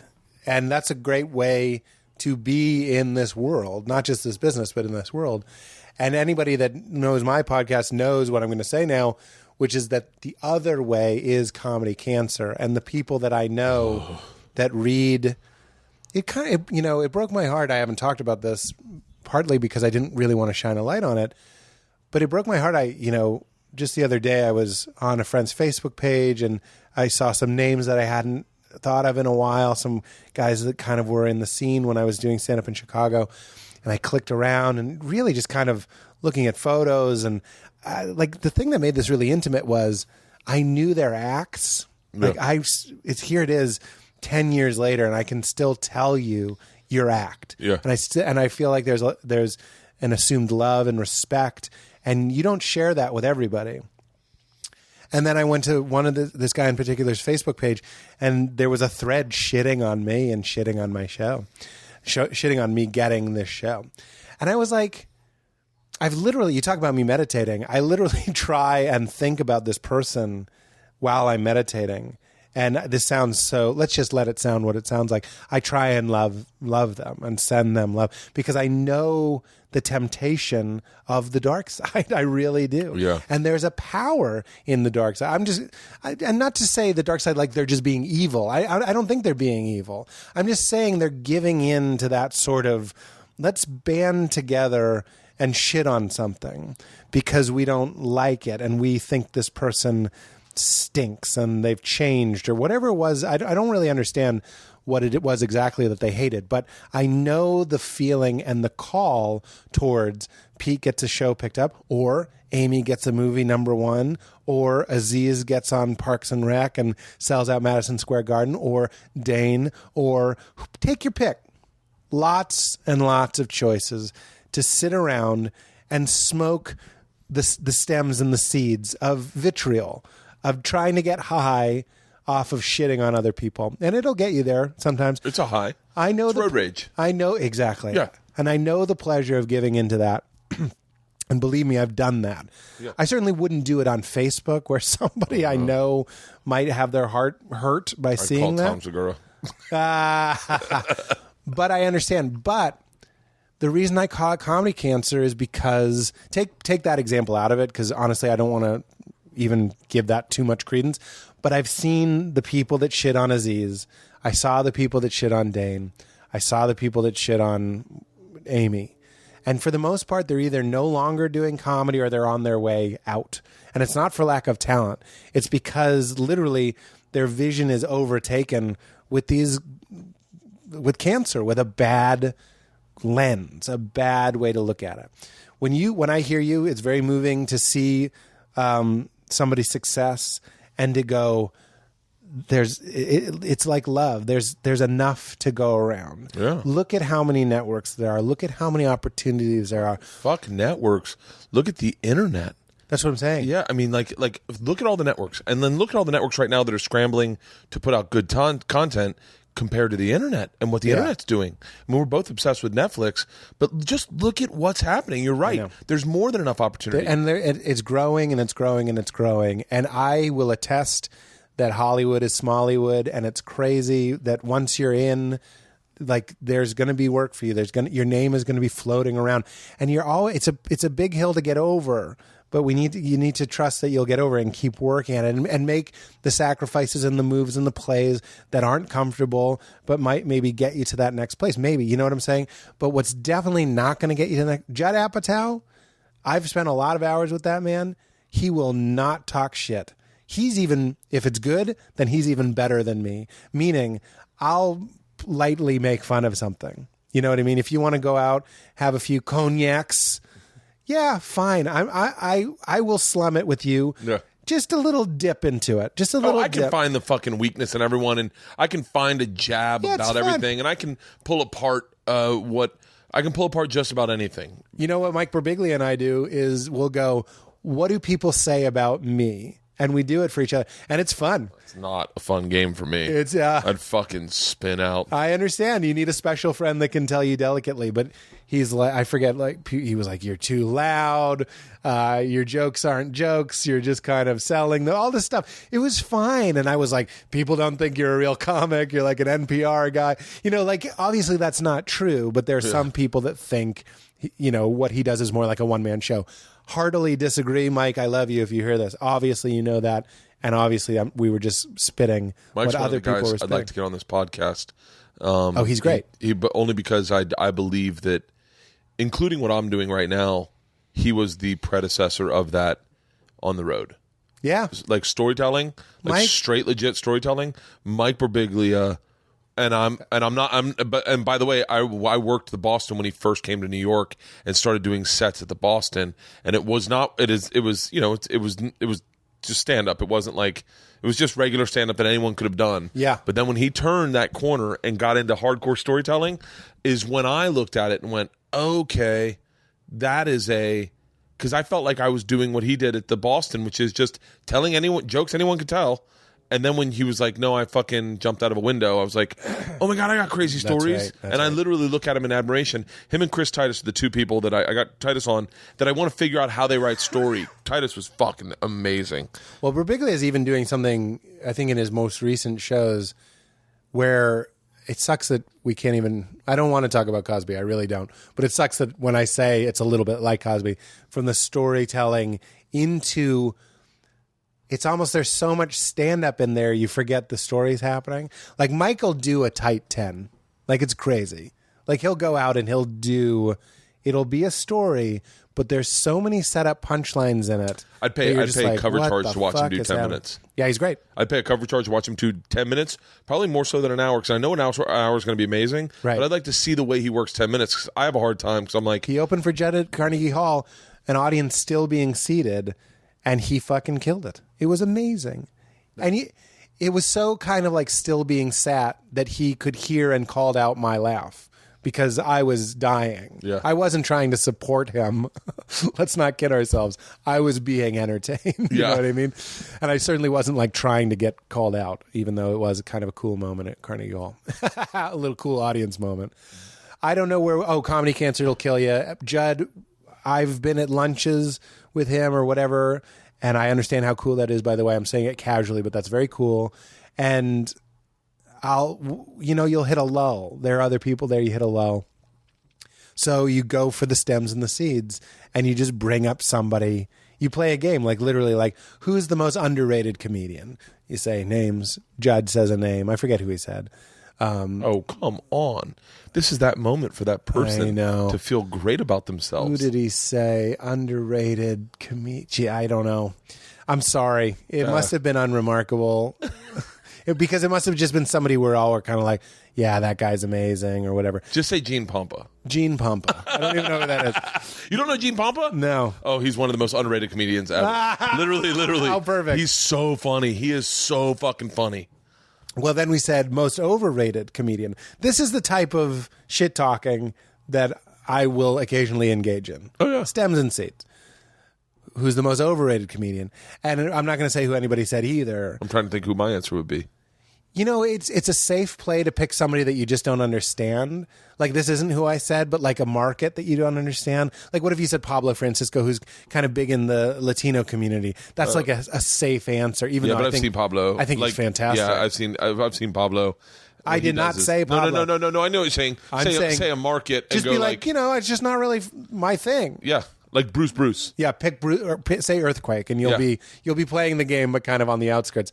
And that's kind of what I did. Judd just didn't answer. He was like, deal with it. Like, he didn't say deal with it. He just ate his omelet. You know what I mean? And that is not a coincidence. That I've been lucky to have a lot of good mentors. Conan is similar. Conan will kind of break more balls in a very light, silly way, but they're all these guys. Conan told me this great thing. He goes, showbiz is this huge cacophony of noise. It's just a giant soundscape of everyone yelling and screaming, people singing.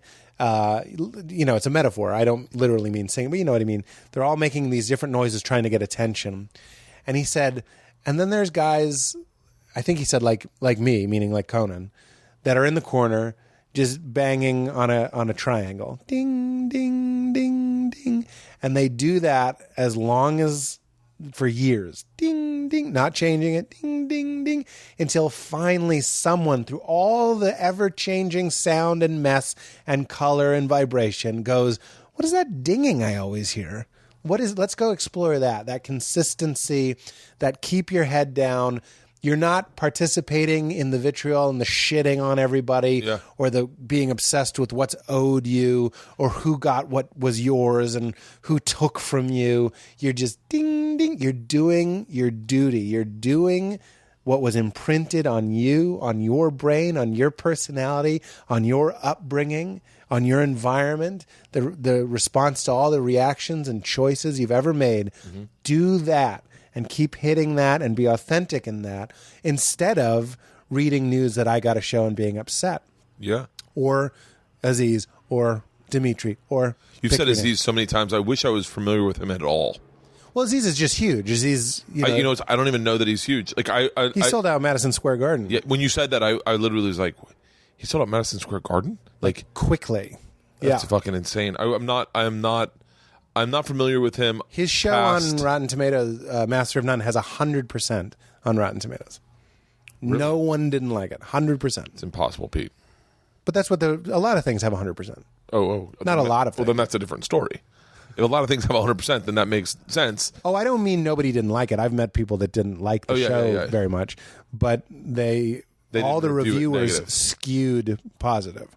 Really? That's how Rotten Tomatoes works. I don't know anything about Rotten Tomatoes. As a matter of fact, I always thought, I literally don't know anything about Rotten Tomatoes to the point where I goes, it did this on Rotten Tomatoes, and I always go, is that good or bad? Is 100% on Rotten Tomatoes, is that a double negative? Yeah, Does that mean like... You're 100% Rotten Tomatoes. Yeah, like I never understood Rotten Tomatoes. Yeah. But... no, over 60 is fresh. I've heard nothing but really great things of Master of None. I'd like to see it. And all I've seen of his stand-up is him paneling places, and it's always good. Is wedding places? Paneling. Oh, paneling. Yeah, and I want to say I was going to compliment Conan in that I believe he changed.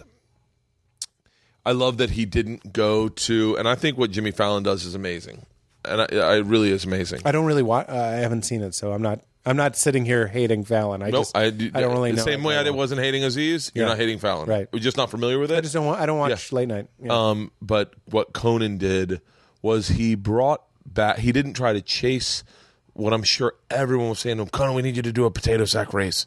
We need you to do. Oh, he didn't try to chase Fallon? No, he just did his fucking thing, Ding, and he brought ding, ding. he brought Bill Burr on, and Bill Burr, and he just said, Bill, just hang out. And Bill destroyed. Yeah. And literally, I want to say that helped Bill's career as much as it helped Conan. Like I remember watching a list of Bill on Conan in like fucking 3 suits, 3 different outfits. And it was just everything that came out of Bill's mouth was genius. And Conan just hung out and just ding, ding, whatever. Yeah. And I was like, I'm so happy to see someone doing something his own way, as opposed to, and I'm sure you've been on this, is where your show starts doing less than well, and they're like, well, you know it's working, and you could be this guy. Could you do like this? And you're like, that's not what I'm doing. Right. Conan knows who he is and what he's doing, and there's a real. We love stories and we love shows and movies about people doing what it is they're supposed to be doing and doing it authentically. I think that's just deeply compelling to us. Conan does that. Conan came to the Boston Comedy Club when I was barking. No way. Yep, came to the Boston Comedy Club during the Toyota Comedy Festival, I want to say, and walked up the stairs, and all I knew, and I knew he was on TV, and all I knew was that I was obsessed with The Simpsons at the time, and he had written my favorite episode. And so a second I saw him, I knew exactly what to say. I was like, dude, I got to tell you something. I don't watch your TV show, but I love The Simpsons, and I love the episode you wrote. And he was the nicest fucking guy in the world to a backhanded compliment that I delivered to him as a door guy. Yeah. And then literally 3 months later, they were doing their show in Hollywood, in L.A., and he was staying at the same hotel. Him and Andy Richter were staying at the same hotel I was staying at while I was doing a deal. We were at the Universal Sheraton. And he said the funniest. I guess they were trying to talk these girls into an elevator or like to go upstairs with them, and the girls were being like a little flippant. And Conan did this like real like 1930s. All right then, see ya, girls. And got in the elevator and they went upstairs. And I was sitting at the bar, and that's the way the Sheraton used to be. I don't know what it's like looks like now. And I watched it happen, and I went, God, I fucking love that guy. Yeah, he's a good guy. You've got good mentors, man. Yeah, no, I'm lucky. I've said that. And you're before. not someone that takes that lightly. No, I mean that's the other thing. It's like another good way to avoid comedy cancer is to hang out with healthy people. Hang out with the healthy people, because unlike regular cancer, comedy cancer is contagious, and you will catch it. And when I see. I say this all the time on my podcast, and it's so cheesy, and I feel bad every time I say it on mine, but it's a Joel Osteen quote. You know that huge mega pastor? See, when I was religious, I loved Joel Osteen. I thought you were going to say... What? I thought you were going to say Joel McHale. It's a Joel McHale quote. I thought you were like, here's the thing about cancer, Joel McHale. And I was like, what the fuck, Pete? That did not supposed to come out of your mouth. I wish it were a Joel McHale quote now. But he says it's hard to soar with the eagles when you're kicking around with the pigeons. And that's he's really just restating something that there are other people saying things like that. But it's not something that I'm ashamed of. When I moved to New York, I very, very deliberately wanted to be friends. I know that sounds crazy, with the people who I admired that were in my class, as you say. So Mulaney knows this. Mulaney's one of my dearest friends. And when I moved to New York, I saw him on stage. I saw that he was respected and moving in the right direction and didn't have comedy cancer. And I didn't even know what comedy cancer was, but you know what I mean? I just was like, oh, I'm going to be friends with that guy. I'm going to be friends with Kroll. I'm going to be friends with Kumail. Obviously, Kumail and I were already friends. But Kumail and I met in Chicago, and we were like, oh, we're going to stick together. It sounds cliquey. It wasn't like that cliquey, but I don't think it was cliquey. But it was very deliberate. I was like, I want to hang out with the guys that are better than me. Mulaney, better than me.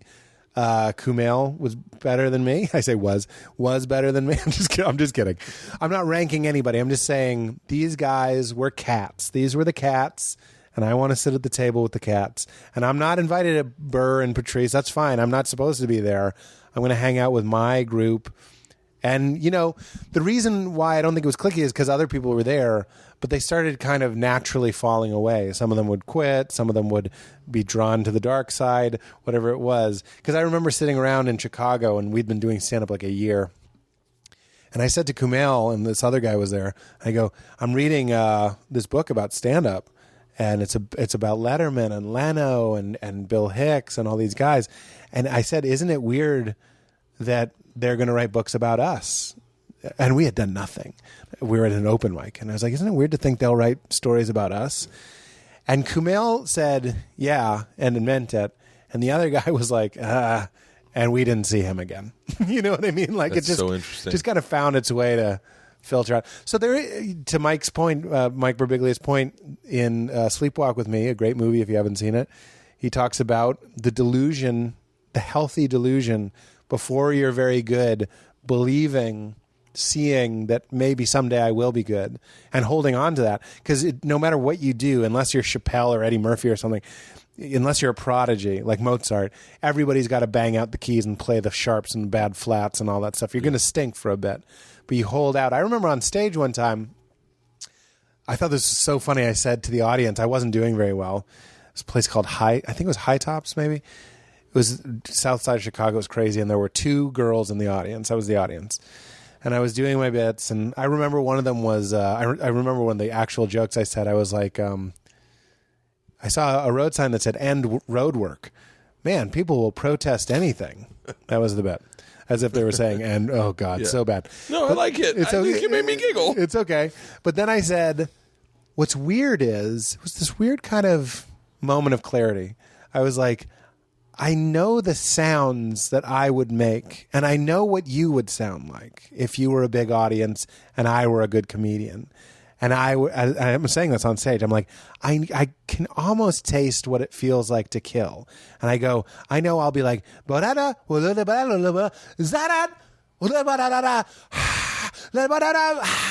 course, it got nothing. Yeah. Nobody knows what the fuck I'm talking about. But what that was I spent so much time dreaming about it, thinking about it, imagining it. I'm not talking about The Secret here, by the way. I'm not saying I employed some mystical force and drew this to me. You can look at it that way if you'd like. I'm literally just talking about a psychological technique where I started believing it before I saw it. And there was no downside to that. I don't see a downside to that. At a certain point, though, you do keep it to yourself. That's your dad saying, don't say we're going to win the pennant this year.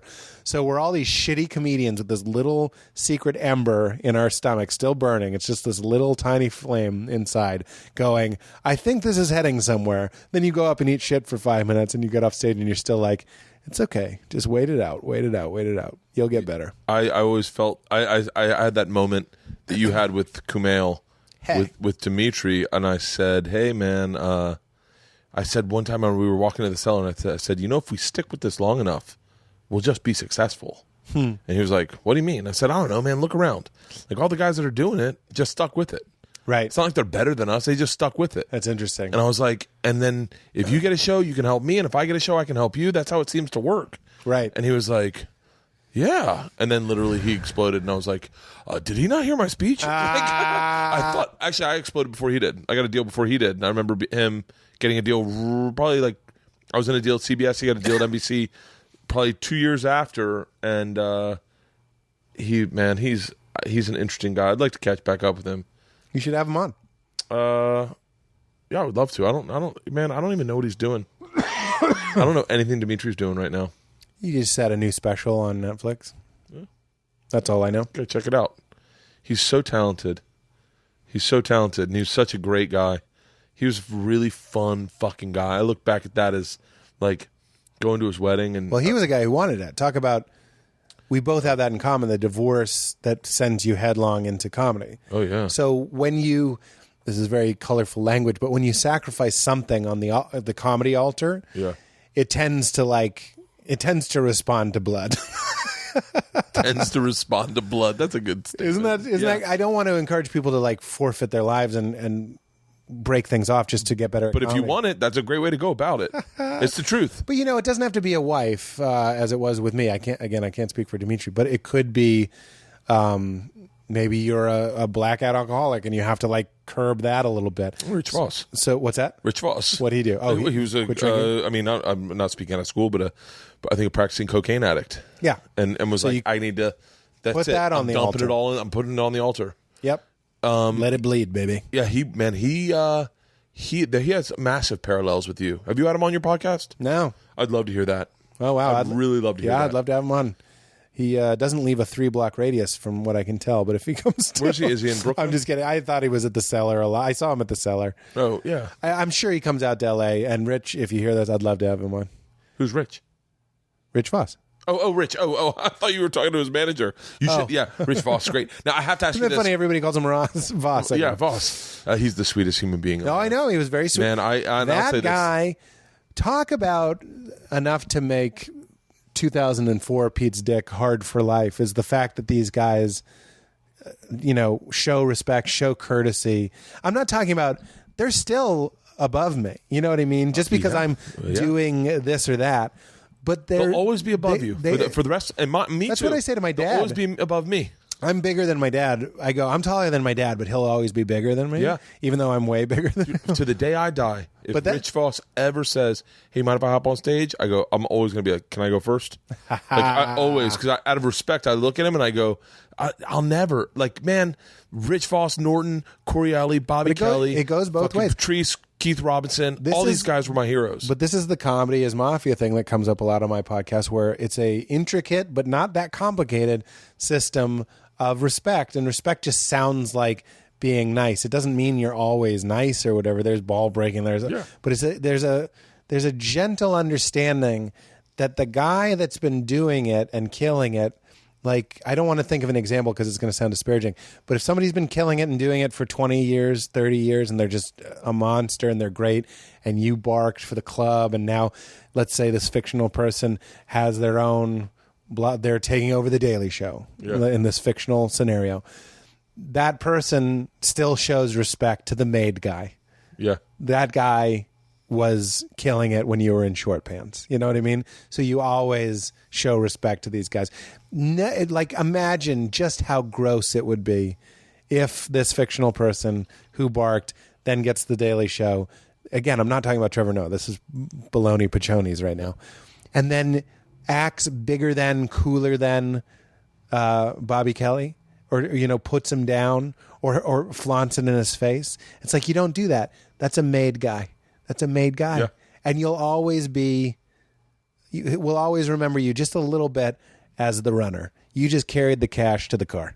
Always. And that's how it should be. That's why, we're both talking about, I say I'm 70-30, like 70% kind of like a girl. I think women are better. I like women. I like communicating. I like emoting. I like empathy and compassion. All these things that women tend to have more. You're the reason I don't say fat chick anymore. I'm being dead serious. I never saw that. I never saw that as a hateful, hurtful I understand. thing. And you and Doug pointed it out to me, and I literally did not see it. Who? The other one was Doug Benson. Oh, Doug. Do you remember that? We did. Epic Doug Loves Movies. It's one of my favorite lines ever. And I've told this to other comics that like both of us. I would never tell it to someone that is divisive of who they don't like. Someone that is not a Pete fan. And I'm like, I would never. That's the way you share a story, I believe. But one of my favorite lines, I said "fat chick" at the UCB at Doug Loves Movies, and Doug said, "Bert, you can't say that anymore. That's like saying the N-word." And I said, "No, it's not." And I go, "I fucked a fat chick before," and then I go, "I'm still fucking a fat chick." And then you said, "Bert, you can't say that. Like that's an aggressive term." And you said you should say something more like, I like it with a girl with a little more milkshake in her, or something. A little more ice cream in the milkshake. A little more ice cream in the milkshake. And then you said, like, say this joke. And you said, the best part about dating a girl with a little more ice cream in her milkshake is when you wake up, the breakfast is that much better. And everyone laughed. And then I go, Pete, clearly you've never fucked a fat chick. You don't stick around for breakfast. My favorite. I literally, and no one laughed again. And I went, oh, come on, guys. But however, I walked away, and this is one of those moments where you go, you can be one of two people. You can be someone who goes, no. Grease Life sucked because I had black people in it. Or you could be like, hey, this is the world we live in. What side of history do you want to be on? And I went to bed that night. I thought of you the next morning because you're someone I respect. Definitely respect. Thanks, buddy. But more than just like, I like what you do. I like the way you carry yourself. I like the way you think. I like that you're all over the map with everything. And Doug Benson is, I don't know if he'd say the same thing ever, but a good friend of mine. Yeah. Like, I never say that about anyone. I don't know what anyone says. I love Doug. I really do love Doug Benson. I fucking care about that guy. Mm-hmm. And you two saying that to me that night, and we went to the bar right after that and hung out and talked about it. And I remember that. Yeah. And I was like, man, I gotta, I gotta check the way I talk. By the way, there goes my wife, the fat chick I'm fucking. That is the most thin woman. She looks. I got a naked video of her from our honeymoon. Oh my god! Just random, but oh my god, she looks better today than she did then. Wow, I'm not surprised. I feel like there's something weird going on where everybody's smarter, better looking. Like it's just like sometime last night, Val and I got a little bit high. I just took a little puff. Yeah. I only say that because I'm trying to figure out my relationship with the weed, and I think it's a little puff because I like being able to talk and it's a little puff. Be clear the next day too. So I took a little puff, and then we watched episodes of Double Dare. Highly recommend. Yeah, you watch shows from the 90s. Look in the audience. Just a gaggle of beasts. Everyone is like wearing the worst clothes, the worst glasses. Their hair is messy. They don't know where to look. They're so confused. They don't know how to applaud. They're fucking idiots. I feel like nowadays everybody knows. Just like I know children that behave, look better. You know what I mean? Like your daughter would behave and look better than these fucking idiots. That's fucking great. Yeah, I recommend that very much. All right, we're coming on 3 hours. This is one of the best podcasts, man. I'm in a zone, and I gotta credit it to you. No, I love it, man. I'm here to plug David Spade's book. It is almost interesting. It's a memoir. It's the memoir. I actually read some of it. Very good. It's actually really good. The better book, though, is the one underneath it. What's that? Al Jorgensen. Is this where I feel like a jerk because I don't know who Al Jorgensen is? Open it up. Read the very first paragraph of it. Not the foreword, maybe, but like the first paragraph, and tell me if that doesn't hook you into a book. Chapter 1. Not prologue. How's the prologue start off? 911. What's your emergency? I don't know. What's that? I don't know. Yeah, probably not. You know you're in trouble when you try to say goodbye to your wife, and all you can do is gargle blood. That's a book I'll be reading cover to cover. I fucking. That guy, he's a lead singer of Ministry. Uh-huh. So, like, I don't know if you remember Ministry, or if that outdated you, like, if that just missed you. A little bit. But he apparently still does go pretty hard in the fucking paint. Wow. He was the Lemmy for techno music, or whatever progressive music that was. But that's a great book, David Spade's book. And then, I don't know if have you read this one? That's your book. This is your book. Yeah. Do me a favor, read the first paragraph to that and see if it holds up to David Spade's or to Ministry. Okay. It's a weird feeling when you're trying to say goodbye to your wife, but all you can do is gargle Bud Light. I fucking do. You believed it. To David Spades. Read his first paragraph. This is weird. It's a hard thing to try and say goodbye to your wife, and all you can do is gargle hair gel. That's weird. It's weird that he was gargling hair gel at the time. I thought you were going to say Adam Sandler's cum. Yeah, I was going to go with cum, but that was too easy. I think Sandler's cum might have been. I bet if he were here, no laugh on hair gel, laugh on Sandler's cum. I bet he'd be someone who'd be cool to have on the podcast. No, but I have to say this. I know. I think his. This is so weird. I see him from time to time, and he always tells me that his girlfriend is a fan, and I'm like, "Well, come on the podcast. Yeah. Come. That's a great way to start. Let's talk about how much your girlfriend." I think you missed him because he was doing it for the book, but he's not that kind of guy. It doesn't look like a promotion guy. You know what I like to say? Sometimes you can only get those people through a promote, and that's fine. Yeah. But then I always want to be like that's old thinking. And I'm not calling him old. I'm just saying that's the way we used to think. And now I think you and I know that the podcast, more even than a book, more intimate than a book, is the thing. It's not, I don't want your listeners to necessarily see me on the road, buy a book, watch a show, listen to my podcast. All that stuff would be fine. Why do I have the hiccups when I'm trying to close it out? But the idea that the conversation is the art in itself. So we're making a table. I have this letter that I send to people, and I'm like, please don't think of it as a promotion tool. I'm inviting you to my workshop to make a table with me. And then that table will exist forever online. And eventually, maybe millions of people will listen to it. I'm talking about we're long dead. That table will still exist. So let's not have you on. Let's not turn this into a talk show where you come on and tell me about your current project and what it was like working with a director. Let's take, just like Crumb did and like Harvey Pekar did and all these guys that made comic books just about ordinary life. Let's have a conversation on a random Saturday afternoon in your man cave that you got designed by some TV show, and me peeing in your house twice, and let's let that be the thing, and stop trying so hard and let art or a product flow out of a thing, and then that's the end result. The table we made a couple years ago, is I always think of you going, we're dancing. Oh, dude, it was one. If you want to hear Bert and I being silly, because this was the other way. Yeah, this is this is equally as good. However, that was us being silly, and it's great. Well, as I get more comments on that, I get as many comments on that as I do Rogan. Yeah, like people going, dude, I love the machine story. I get just as many comments. Dude, you singing Kesha with Pete Holmes is my favorite thing ever. Yeah. And I had just discovered Kesha, and I was really obsessed with her. That was a great podcast. Yeah. So to people listening now, it still exists. Yeah. It will always exist, barring some sort of meltdown. And if you want to hear Bert and I just really meeting each other and being silly for a hard 2.5 hours, just doing bits and laughing until we cried. Fake laughing. Bonding and fake laughing. Fake laughing until we laugh. Yeah. Listen to, it's called You Made It Weird. There you go. And then after I talk about don't promote things, I promote my podcast. But who cares? I wish I had like a bit, like I was thinking about this. I was like, I bet Pete would give good eulogies. Like I was like, I wonder if Pete could give a eulogy about himself. And then I was like, oh, you're pushing it. I do think about my eulogy, and I'm like, who could do it? Can I tell you, that's what I've been wanting to do as a closing bit, do my eulogy. Oh, wow. Like go like, all right, guys, I'm going to close this out. I'm going to die. I'm sure I'll die young. Kesha. And this is, I would like to deliver my eulogy, and if anyone would like to read it at my funeral, you're more than welcome to. And then deliver my eulogy. And like do my eulogy as a closing bit. It's a little fucking headier than I. No, it's pretty funny. It's funny if it's funny. If it's not funny, Right. it's sad.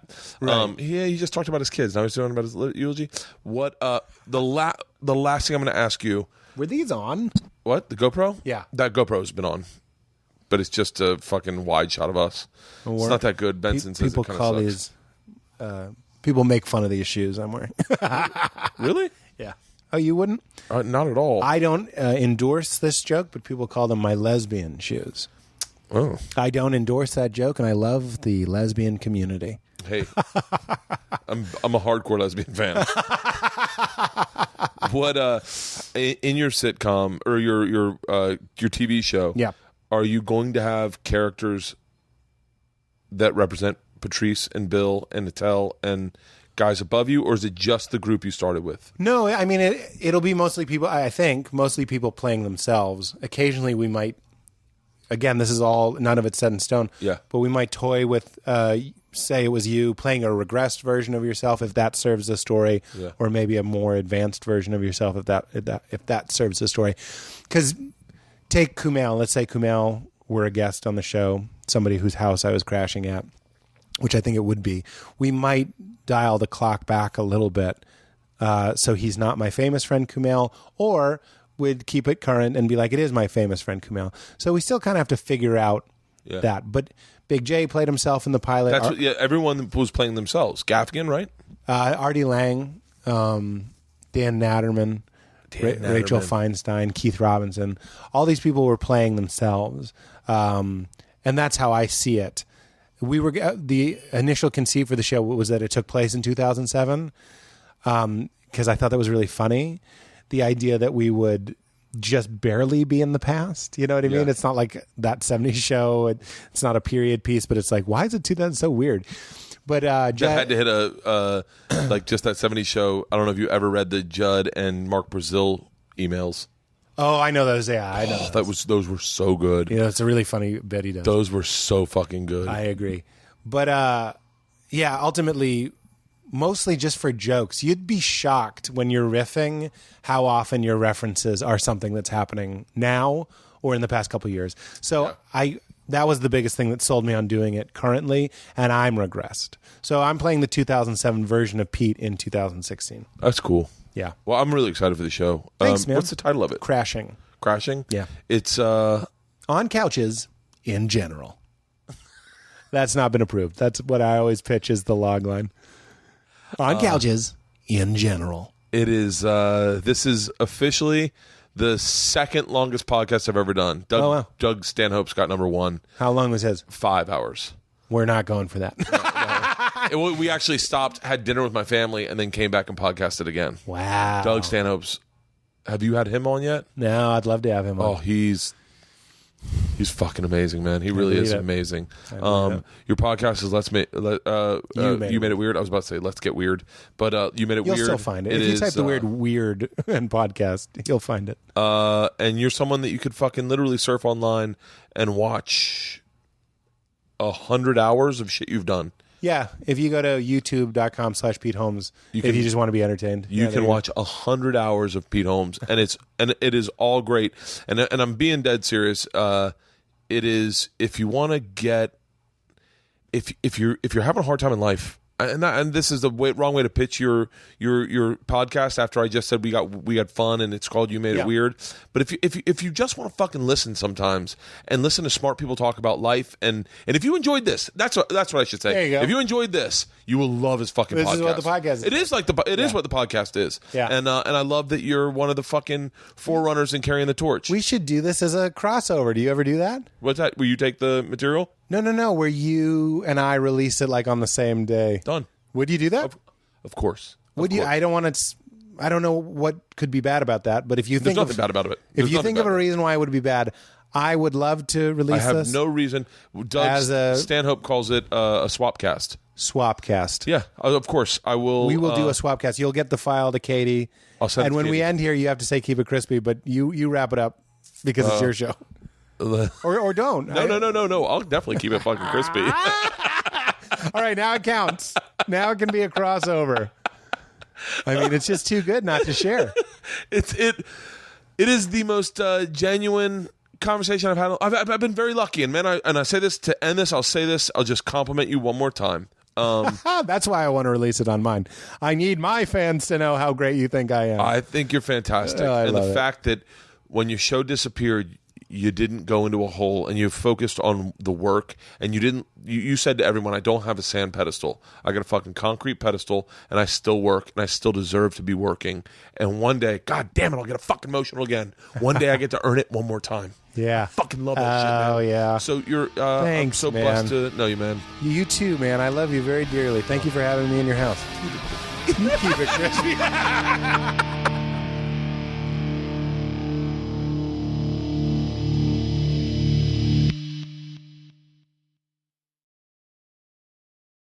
This episode was brought to you by The Machine.